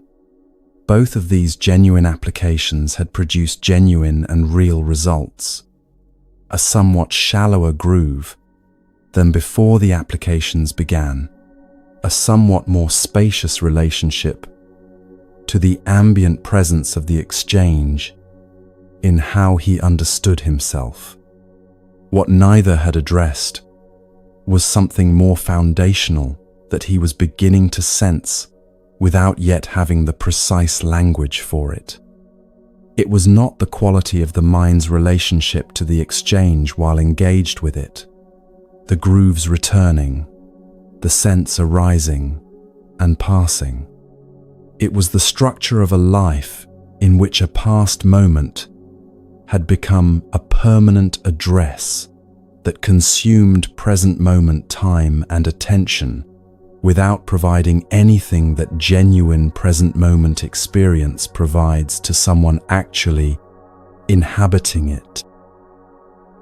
He brought this to the Buddha with the honesty available to a practitioner who has worked faithfully with a difficulty and arrived at a point where something essential still seems to be missing, without quite being able to name what the missing thing is, or where exactly it lives in the overall structure of what has been experienced and worked with. The Buddha did not ask him to describe the exchange. He did not ask about the person involved, the nature of what had been said, the circumstances of the encounter, or any of the specific details. The mind organizing itself around a difficult exchange tends to assume are the relevant territory for addressing the difficulty contained in that exchange. He asked the monk something that reoriented the entire frame of the conversation and of the difficulty within it. He asked where the exchange was right now. Where is the exchange right now? The monk understood the question, and the understanding arrived in a form that was direct and concrete, a seeing of something his attention had been systematically moving past for the entire period of the replaying. The exchange was not now. It was not in the present moment of this conversation with the Buddha, which was happening in this specific place, at this specific hour, with this specific quality of light and temperature and sound. It was not in this breath, this room, this morning. It had no presence in any dimension of current experience, except as the object of the mind's current representing of it, a present moment activity, consuming present moment attention and present moment energy, organized entirely around something that had no existence in the present moment itself. The exchange had ended on the day it happened. Everything since had been the mind's relationship to its own representation of a moment that had already, completely and irreversibly finished, and had not been occurring in any dimension of actual experience since the day it finished. The Buddha gave him a verse.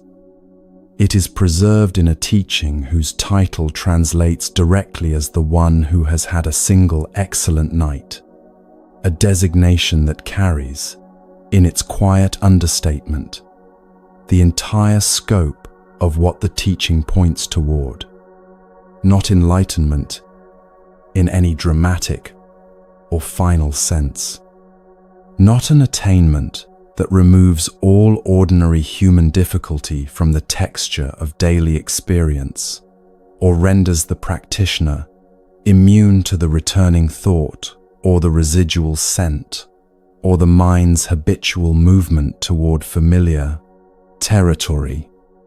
A single excellent night, one night in which a person genuinely lives the hours they have been given, rather than spending them primarily at temporal addresses that are not where the hours actually are. The verse is brief, and the brevity is itself part of the teaching. Do not chase the past. Do not long for the future. The past is gone. The future has not come.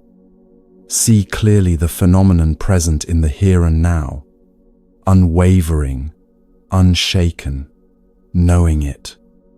Cultivate that. Today, the effort must be made. Who knows? Tomorrow, death may come. 8 sentences, each one doing exactly the work it needs to do without a word more than that work requires, in the manner of teachings that have survived because they contain more than appears at the surface. The past is gone. These 3 words address directly what months of faithful replaying had been costing this monk, and they do this without any weight that would make receiving them feel like accusation or dismissal. The exchange is gone in the specific, literal, unambiguous sense that it is no longer occurring in any dimension of actual experience. This is a statement about time, not a dismissal of significance, or a declaration that what happened did not matter, or that what was felt did not have real content. What happened was real. What was felt was real. The impact on the interior life was real, and continues to organize how things are understood in ways that have nothing to do with whether the moment is actively being replayed in the present.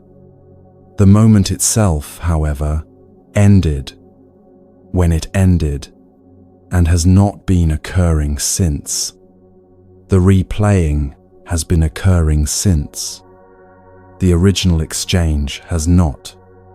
These are two categorically different activities, and the teaching draws the distinction between them with a precision that makes the difference impossible to avoid seeing once it has been clearly named and held directly alongside the actual experience of what the replaying has been consuming.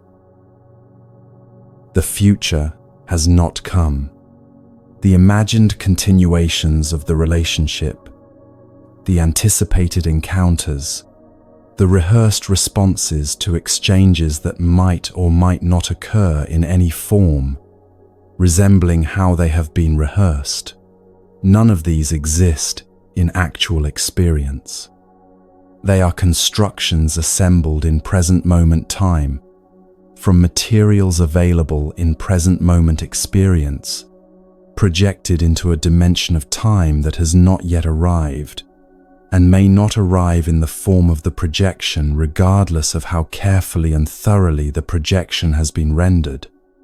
The mind carrying a difficult history with a specific person tends to generate not only the past dimension of that difficulty, but also the future dimension, imagined scenes of encounter or resolution or continued absence that run alongside the past replaying, consuming their own share of the present moment attention that the past replaying has already significantly reduced. The verse addresses both in adjacent lines because they operate through the same basic mechanism applied in opposite temporal directions, and addressing one without the other leaves the full pattern only partially named.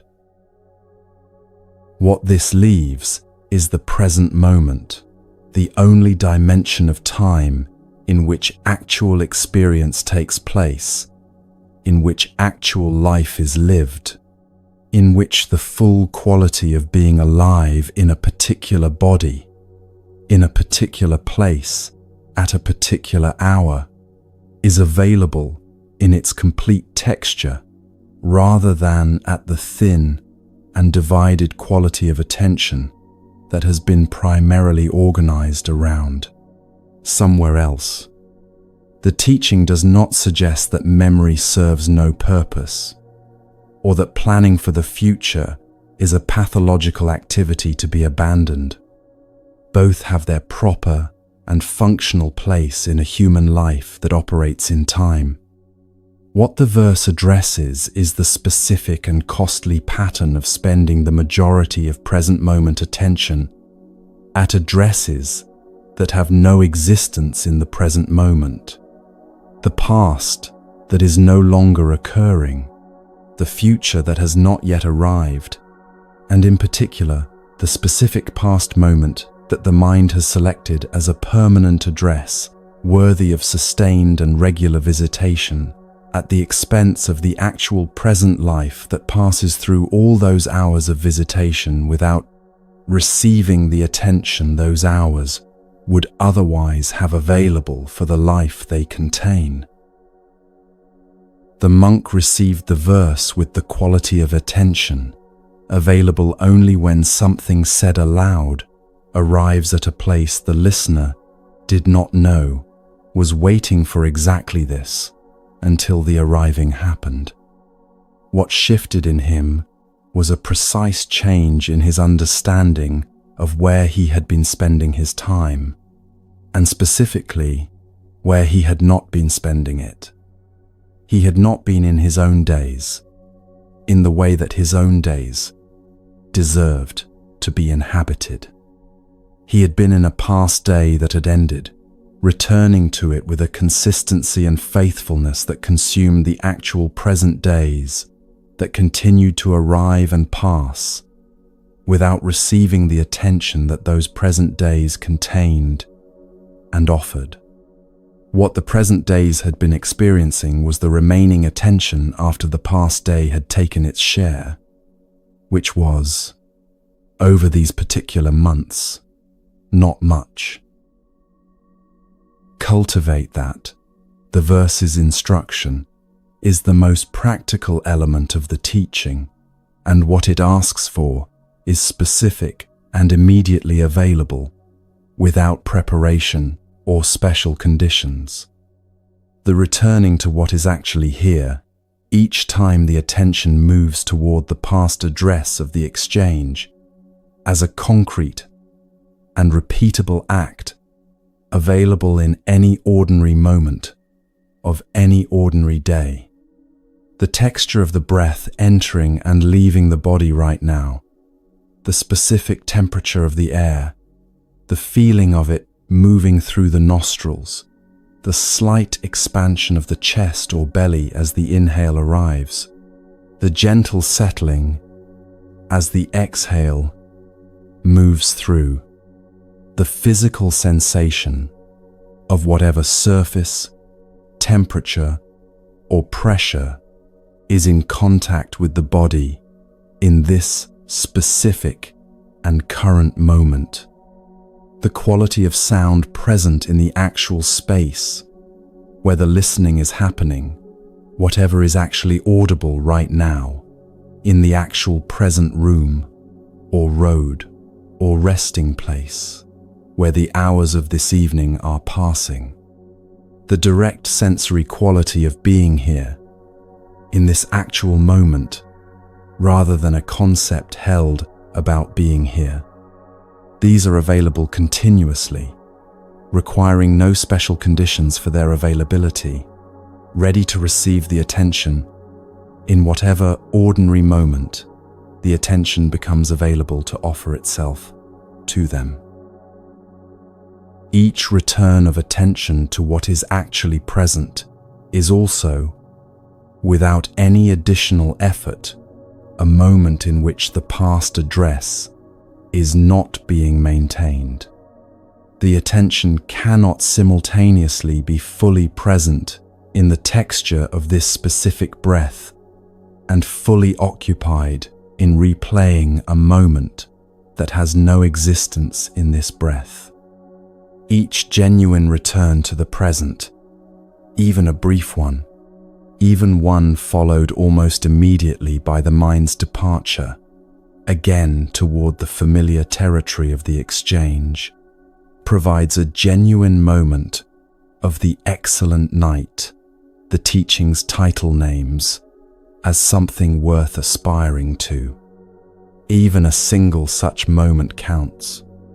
Each one is evidence, gathered through direct experience, rather than concept, that the present is actually here, that it has a quality, worth inhabiting, that the excellent night is available in any moment. The attention arrives genuinely at what is actually present. Now bring this directly into the experience of the person you have been holding through these hours of listening. The living person continues somewhere in the world right now, having the experiences and making the small decisions of a life that has been proceeding since the moment the mind keeps returning to, with all the organic and unrepeatable continuity of a life lived forward in time, without access to any script for where the living is heading. They are not who they were in the moment, frozen in the mind's faithful replication. They have had their own subsequent experiences across the days and months since the moment that constitutes the mind's preferred address, their own encounters that shifted understanding in ways that cannot be tracked from a vantage point located in an earlier moment of their development. The specific configuration of this person that the mind has been holding is a particular arrangement of them at a particular stage of their continuing development. That arrangement has continued rearranging itself through the ordinary passage of lived time, as all living people continue rearranging through the ordinary passage of lived time, without announcement, without reference to how they were configured in any previous arrangement, and without any awareness of being held in a particular prior form inside someone else's mind. And the version of you who was present in that moment has also continued. You are not who you were in the moment. The mind treats as the permanent address of its returning. Everything that has happened since, every experience, every difficult morning, every hour of working with what this journey has offered, every small shift in understanding that arrived through genuine engagement with a genuine difficulty, all of this has been happening to a version of you that continues forward in time, that is not identical to the version who was present in the moment being replayed. The replaying revisits a version of you that no longer exists in that exact form, engaging with a version of them that no longer exists in that exact form, in a moment that no longer exists in any form whatsoever, except as the mind's current representation of it. What is being held with such faithfulness is a kind of historical photograph of two people who have both continued living since the photograph was taken, in directions that the photograph cannot contain or anticipate.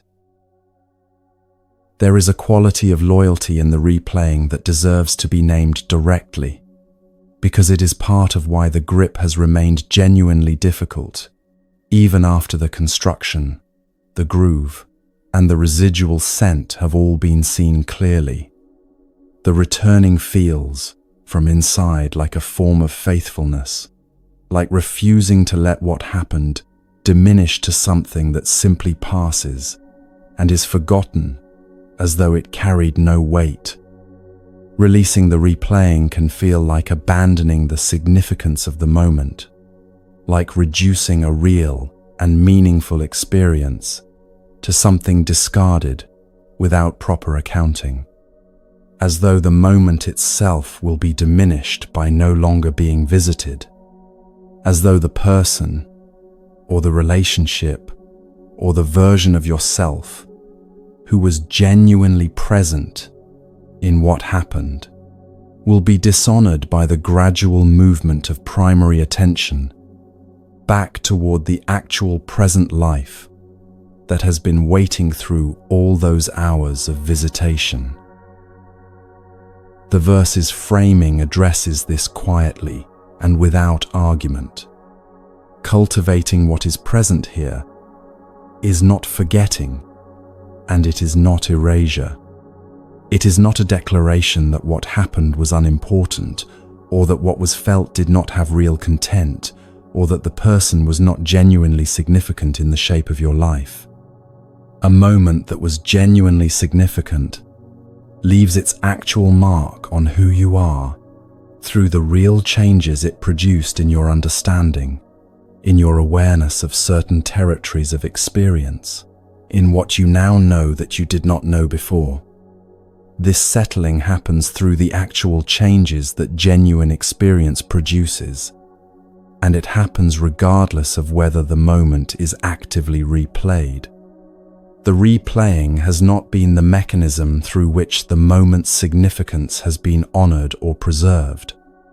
It has been the mechanism through which present moment life has been consumed in an activity organized around a completed event, in a way that the event itself does not require, and that the person in question, wherever they currently are, has no knowledge of and makes no request for.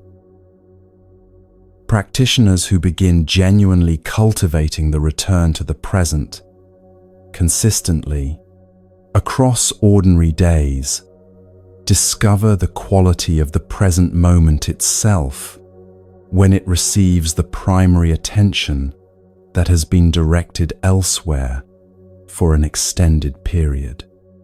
The difficulty of the returning is real, and the earlier offerings in this journey have given honest tools for working with it. What arrives alongside that difficulty is something the mind organized primarily elsewhere rarely encounters: the texture and richness of the present moment when it actually receives what it has been waiting for. The breath has its own sensory detail, richer than divided attention typically notices.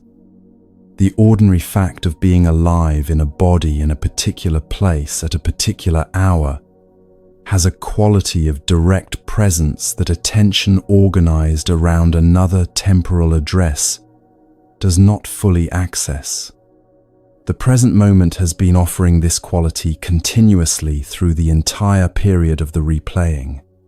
Each time the attention departed for the past address, the present waited without diminishment, fully available on every return, unchanged in its essential availability, regardless of how extended any particular departure had been.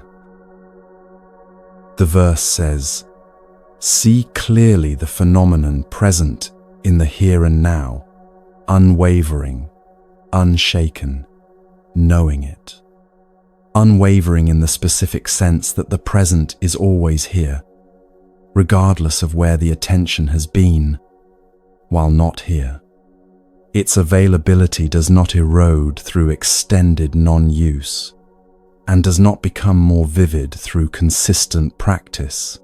It is simply always fully available to whatever quality of attention arrives at it in any given moment of. Returning, the practice does not create the present moment's availability. It discovers, through the direct experience of returning, rather than through any conceptual understanding of what the present moment offers, that what has been continuously available all along is worth inhabiting, worth returning to, worth treating as the primary address of a life being lived forward in time. The phrase "who knows, tomorrow death may come" becomes, with sustained sitting, something considerably more compassionate in its character than it first appears to be. The present moment is the only moment available for the living of the actual life. The past cannot be re-entered, regardless of how much present moment time is organized around representations of it. The future cannot be lived in advance, regardless of how thoroughly it has been rehearsed.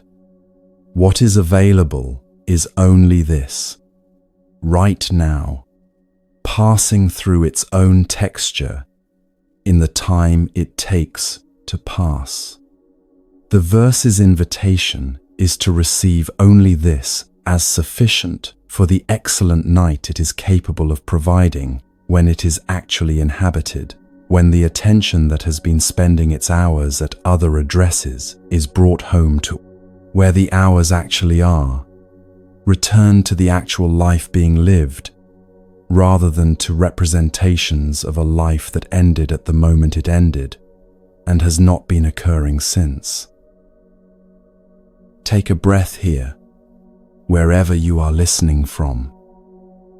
Feel what is actually present right now in this moment, the physical sensation of listening, the temperature of the air in the space where you are, whatever the body is resting on or against, the sound or silence of the environment around you.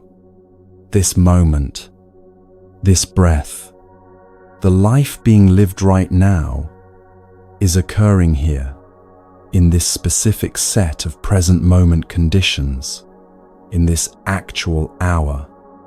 The person you have been holding, the living person continuing somewhere in the world, is not in this breath. The frozen version assembled in the mind's construction is not in this breath.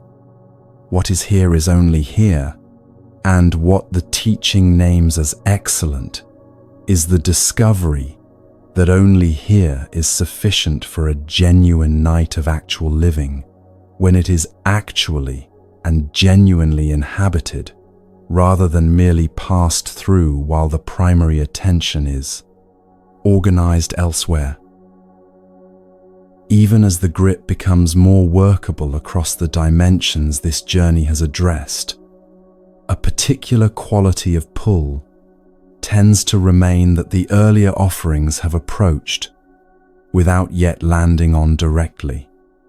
Something in the direction of the person continues orienting experience toward their general territory, even as the specific thought becomes more responsive to method, the scent more spacious through patient witnessing, the present moment more genuinely inhabited through consistent returning. A group of monks encountered this specific quality in a forest where they had gone for a period of intensive practice. They arrived expecting the stillness of an undisturbed environment and found instead a presence they could not name and could not manage through any of the understanding they had brought with them. What they discovered there, through a teaching that came before they had fully understood what they actually needed, is the final medicine this journey has been building toward from its opening breath.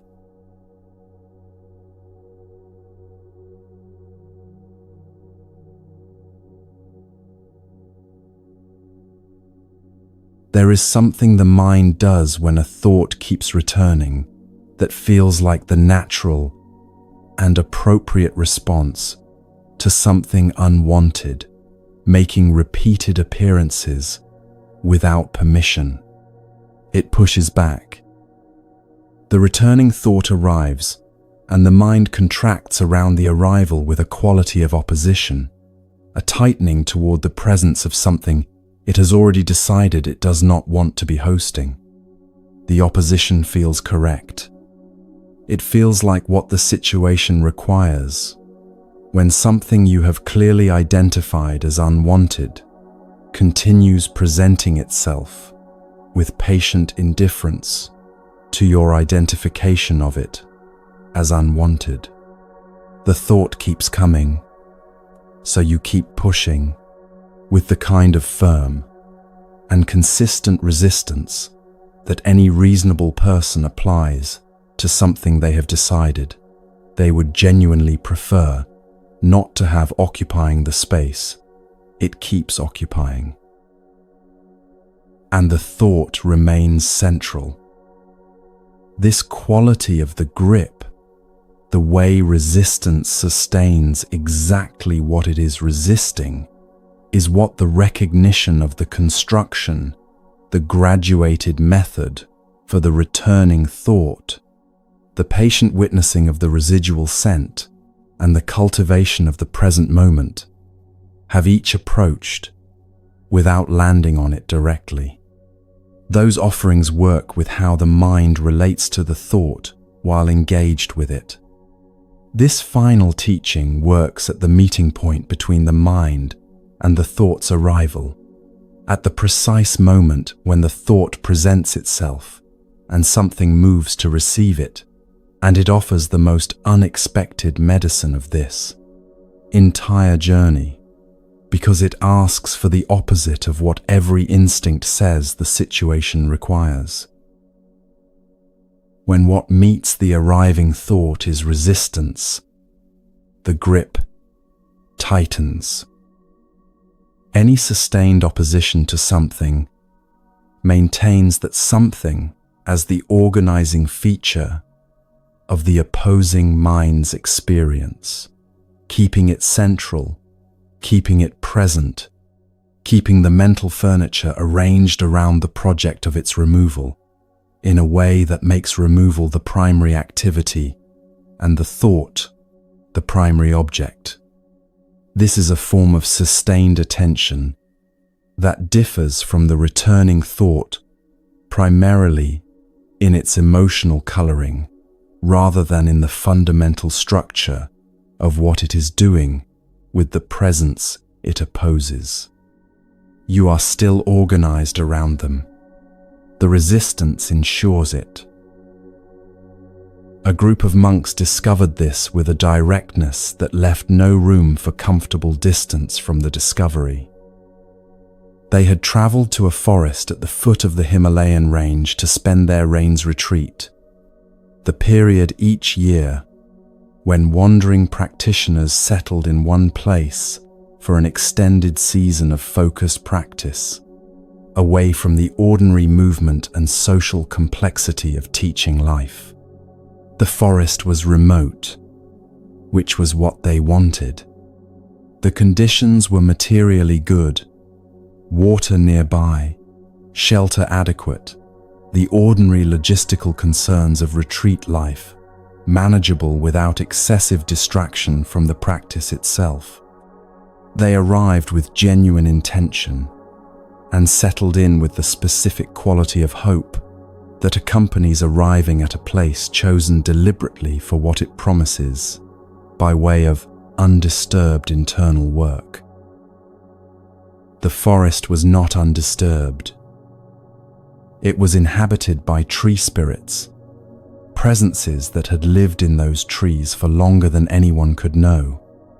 In the understanding of the tradition, these were real presences, and the monks experienced them as real, not simply the natural, ambient life of trees and animals and wind moving through branches, but something that oriented itself toward the monk's arrival with its own quality of awareness and its own response to having its home entered without consultation.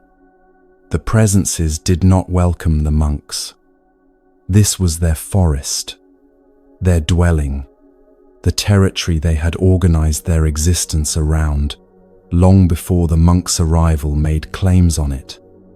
From the perspective of the beings who already lived there, a group of practitioners had simply appeared one day and settled in as though the question of whether they were welcome had not required asking. The manifestation of this unwelcoming arrived in subtle and therefore more exhausting registers than any dramatic opposition would have produced. Disturbances in the night, not definable sounds, but a quality of the darkness that prevented the settling into stillness that deep practice requires. A presence at the edges of the monk's awareness that produced a low and continuous alertness, incompatible with the depth of concentration their retreat was designed to cultivate. Appearances at the periphery of vision that resolved into nothing definable when looked at directly, producing a particular and draining quality of unease in the body, the sustained activation of some basic alerting mechanism that had concluded the environment required more vigilance than could be maintained, alongside genuine meditative work.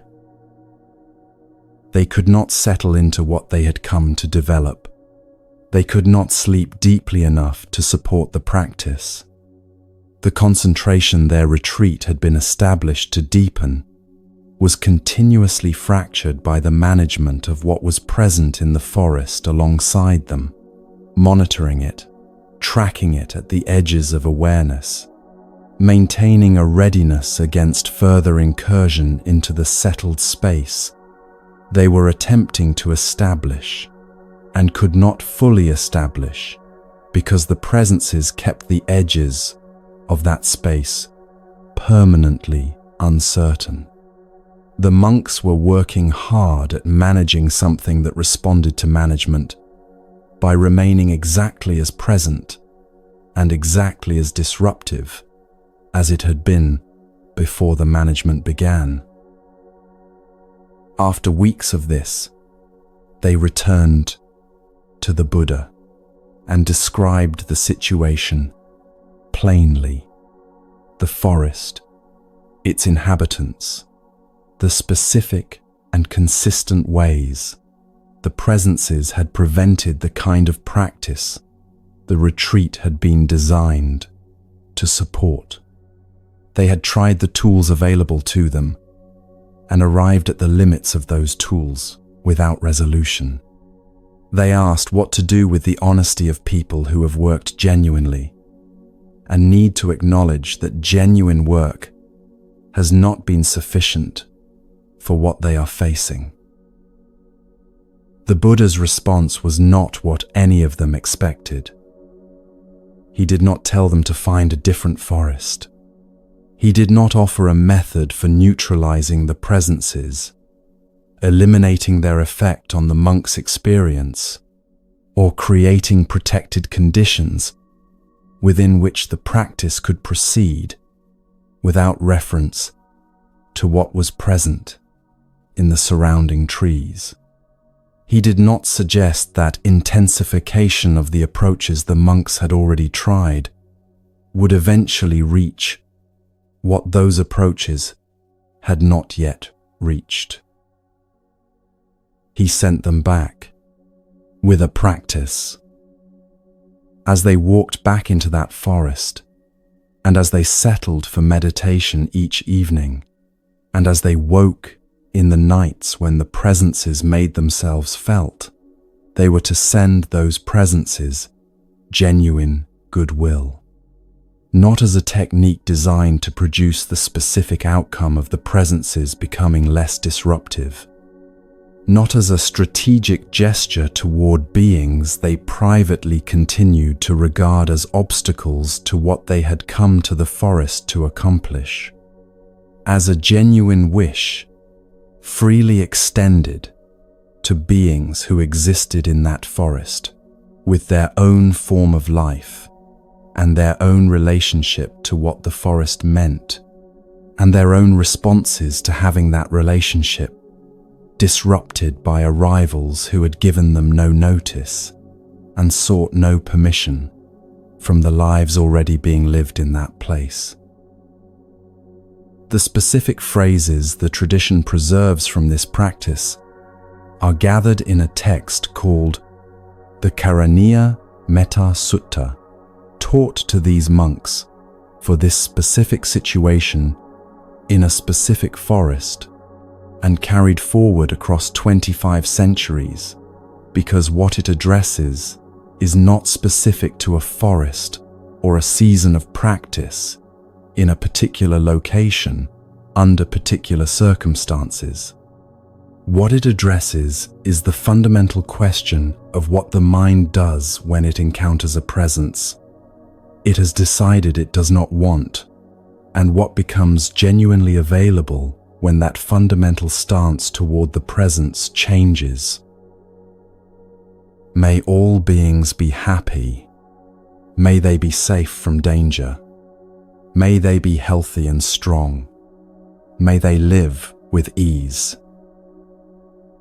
These phrases move outward from the mind that generates them, first to oneself, then to those who are easy to love, then to those who are neutral, then to the difficult, then to all beings without exception in any direction.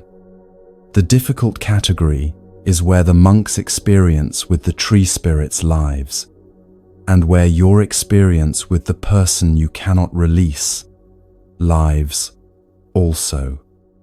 The practice asks specifically for goodwill toward the difficult, because the mind's relationship to the difficult fundamentally changes when it stops meeting difficulty with opposition and begins meeting it with something that requires no defending, no effortful sustaining, and no organizing of the interior space around the project of the difficult presence's removal.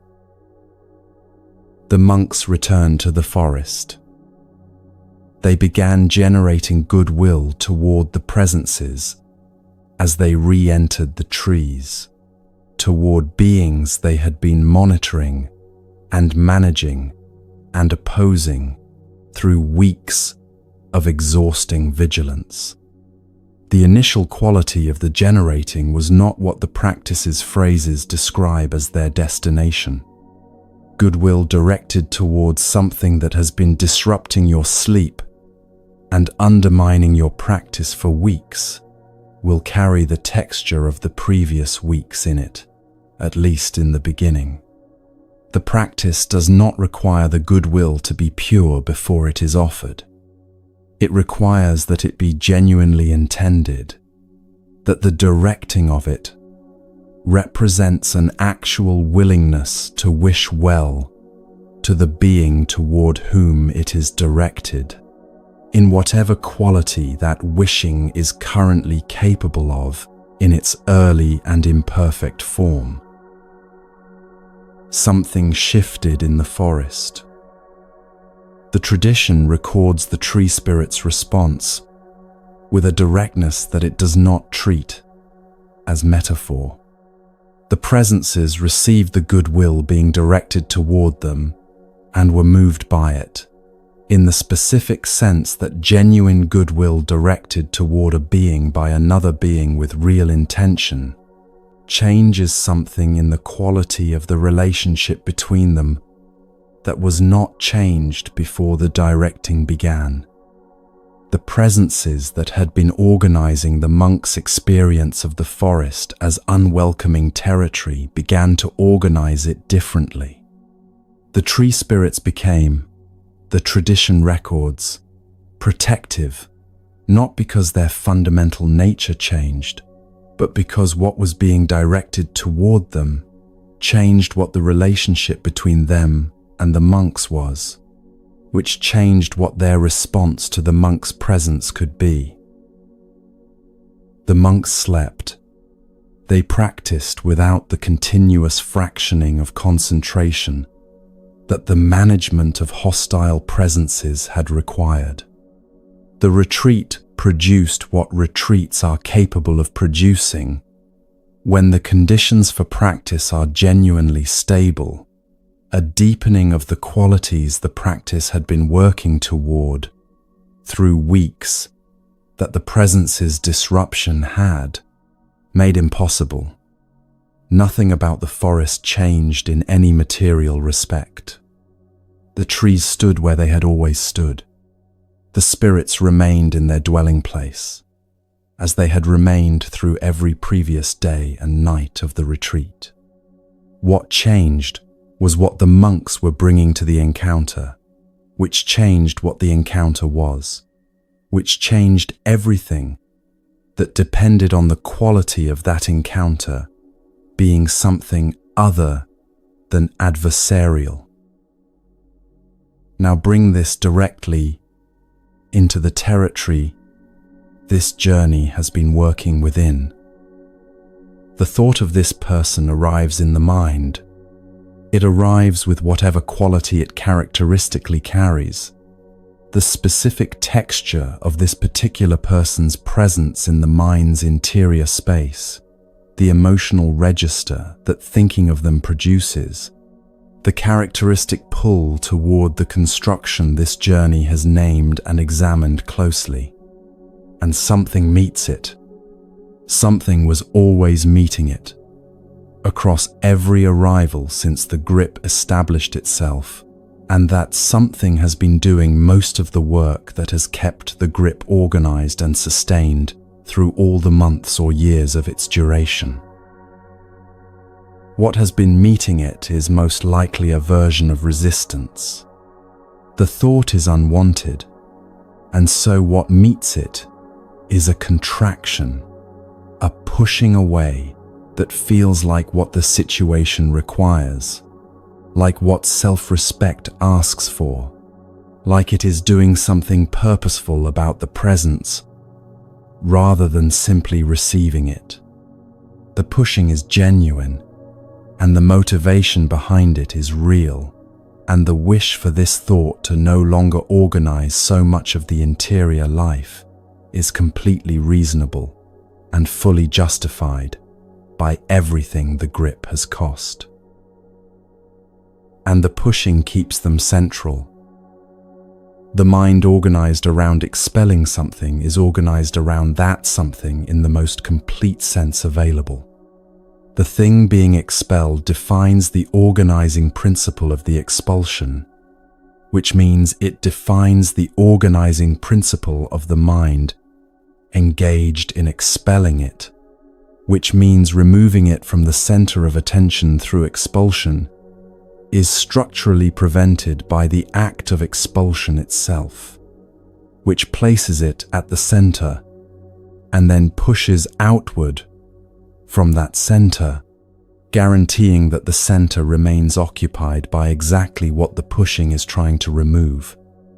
The tree spirits remain disruptive through weeks of the monk's vigilance and management, not because the monks lacked genuine commitment to their practice, but because vigilance and management are forms of sustained engagement with what is being vigilantly managed, and sustained engagement keeps what is engaged with present, regardless of the emotional quality of the engagement. The practice the Buddha offered changes what meets the thought's arrival. When the thought of this person arrives and what meets it is genuine goodwill, may you be happy, may you be at ease, may you be free from whatever suffering your current life contains. The mind's relationship to the arrival is fundamentally different from what it is when opposition meets it.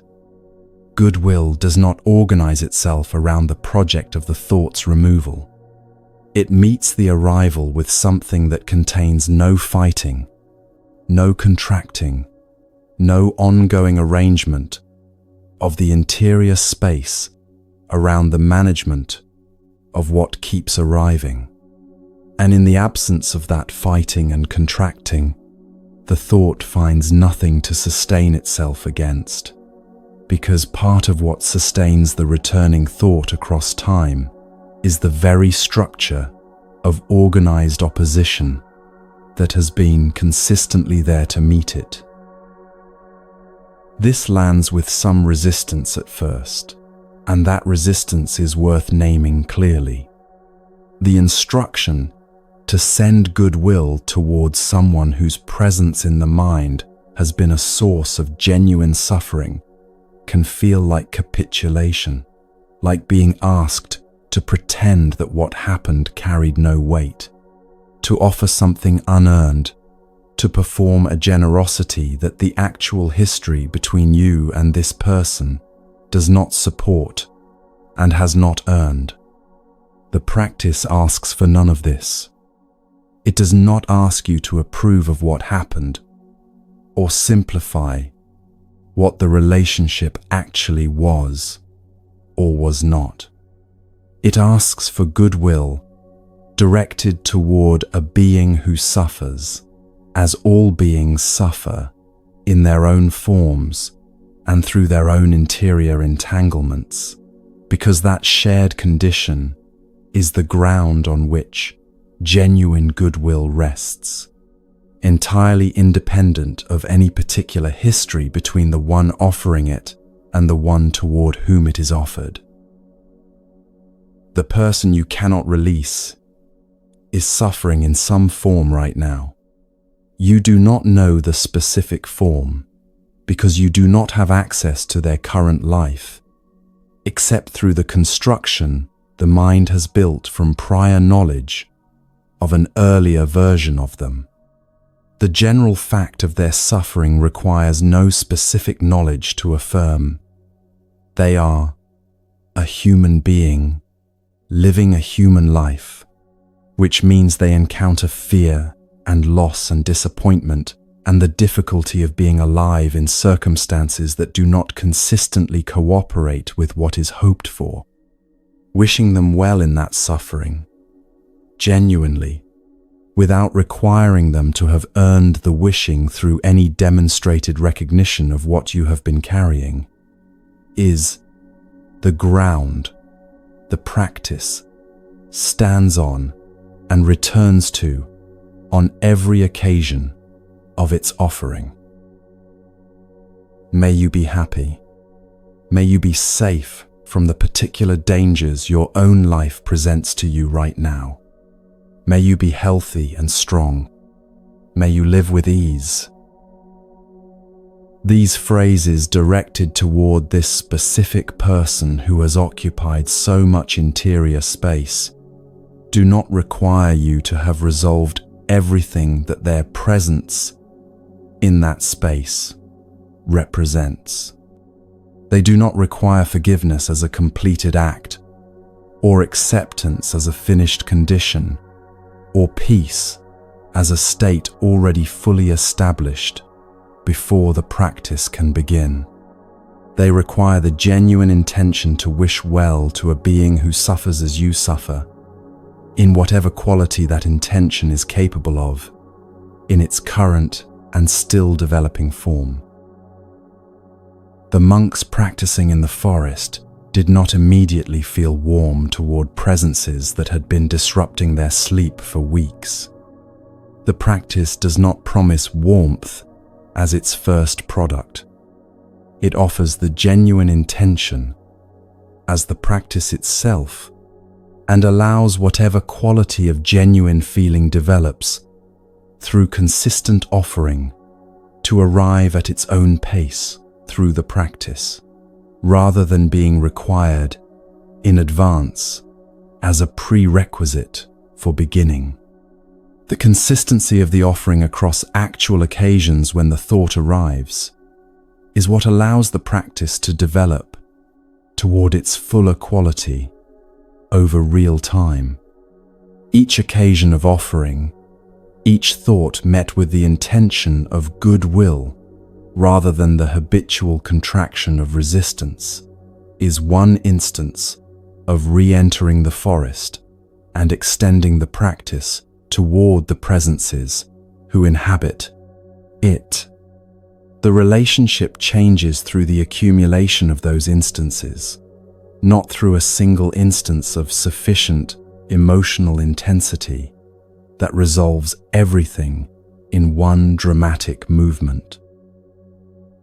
What the monks found across the days of the practice was that their experience of the environment changed without the environment's objective features changing in any material respect. The forest remained what it had always been. The presences remained in their trees.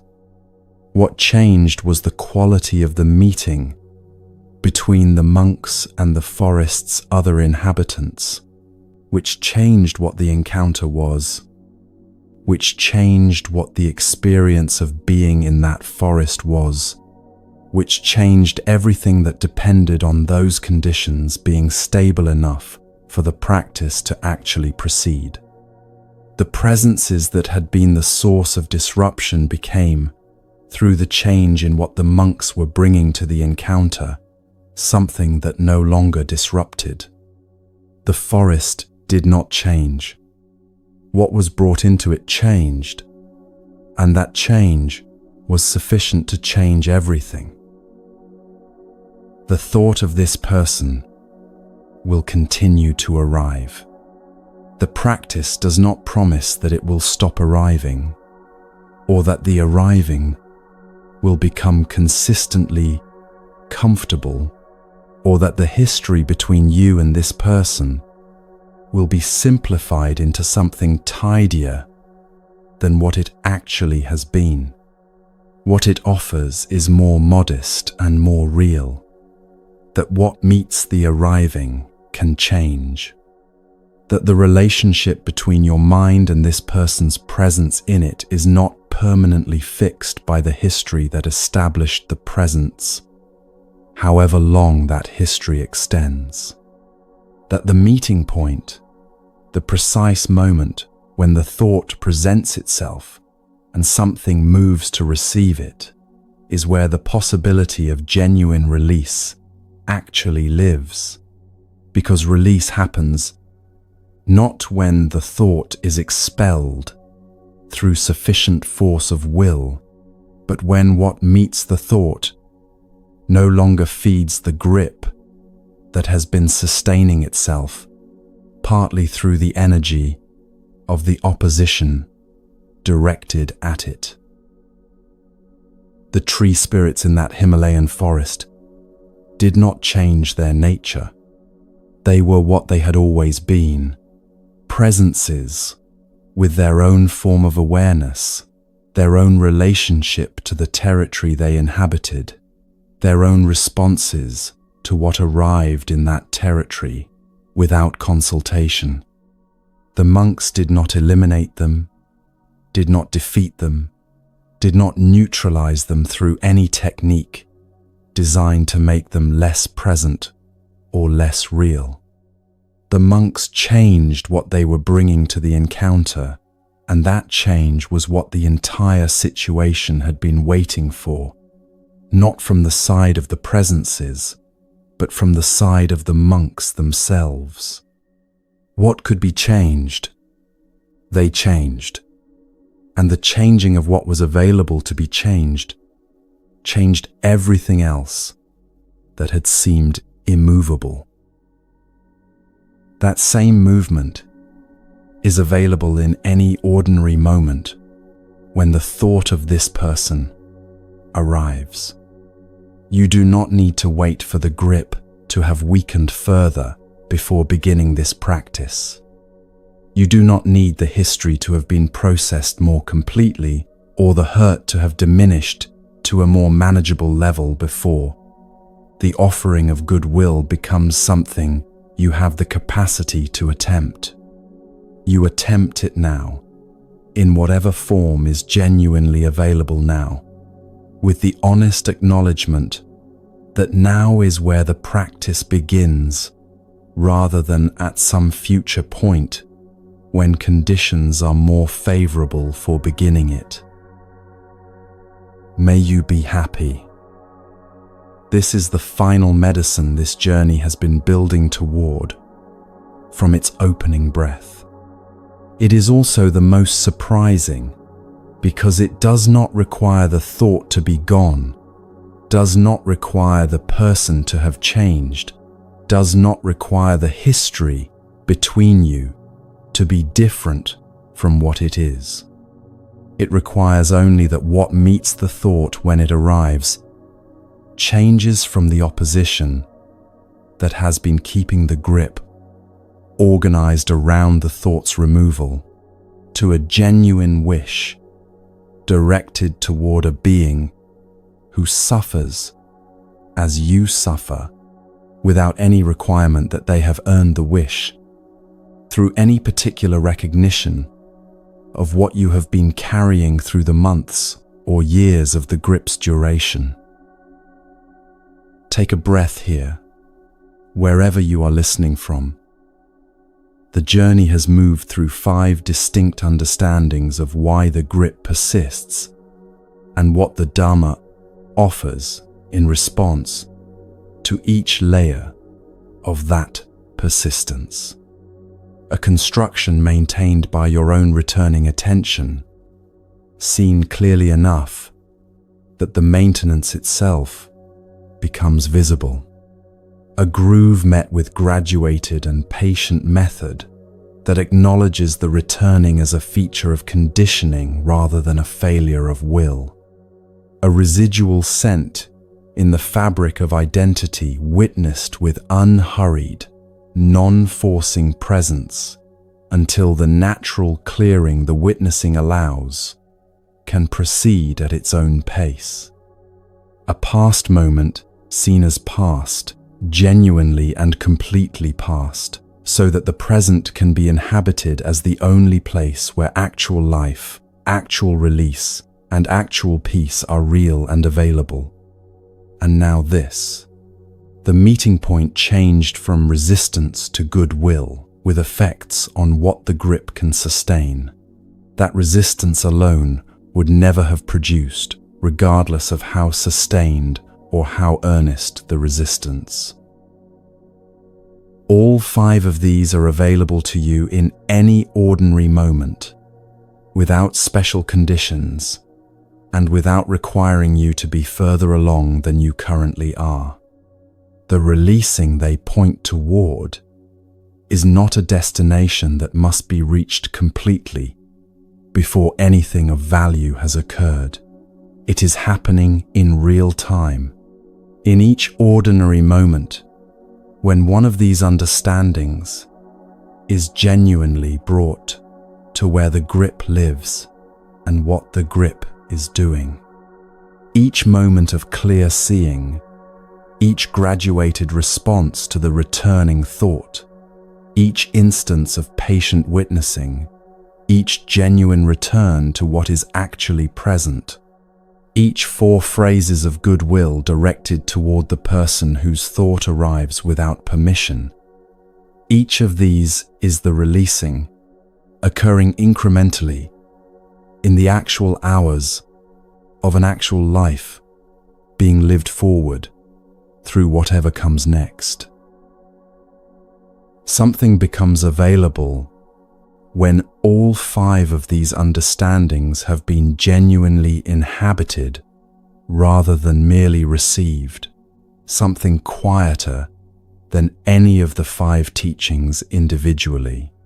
That tends to arrive not as a dramatic shift, but as a gradual change in the overall texture of interior life, the way the quality of a room changes when a window that has been closed for a long time is finally opened, and the air that enters is simply the ordinary air outside, which has been there all along, waiting without urgency for the window to become available to it.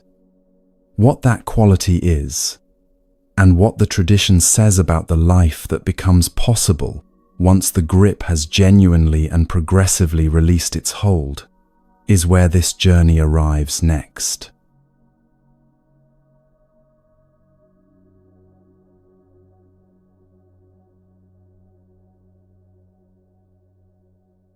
There is a man who descended a bamboo pole in an ancient village marketplace and arrived, for the first time in 11 years, exactly where he was standing. You have traveled the same distance tonight, through different territory, but toward the same arrival. The grip was never simple, and this journey honored that. You saw what you were actually holding and what it was made of. You found 5 ways to work with the thought that returned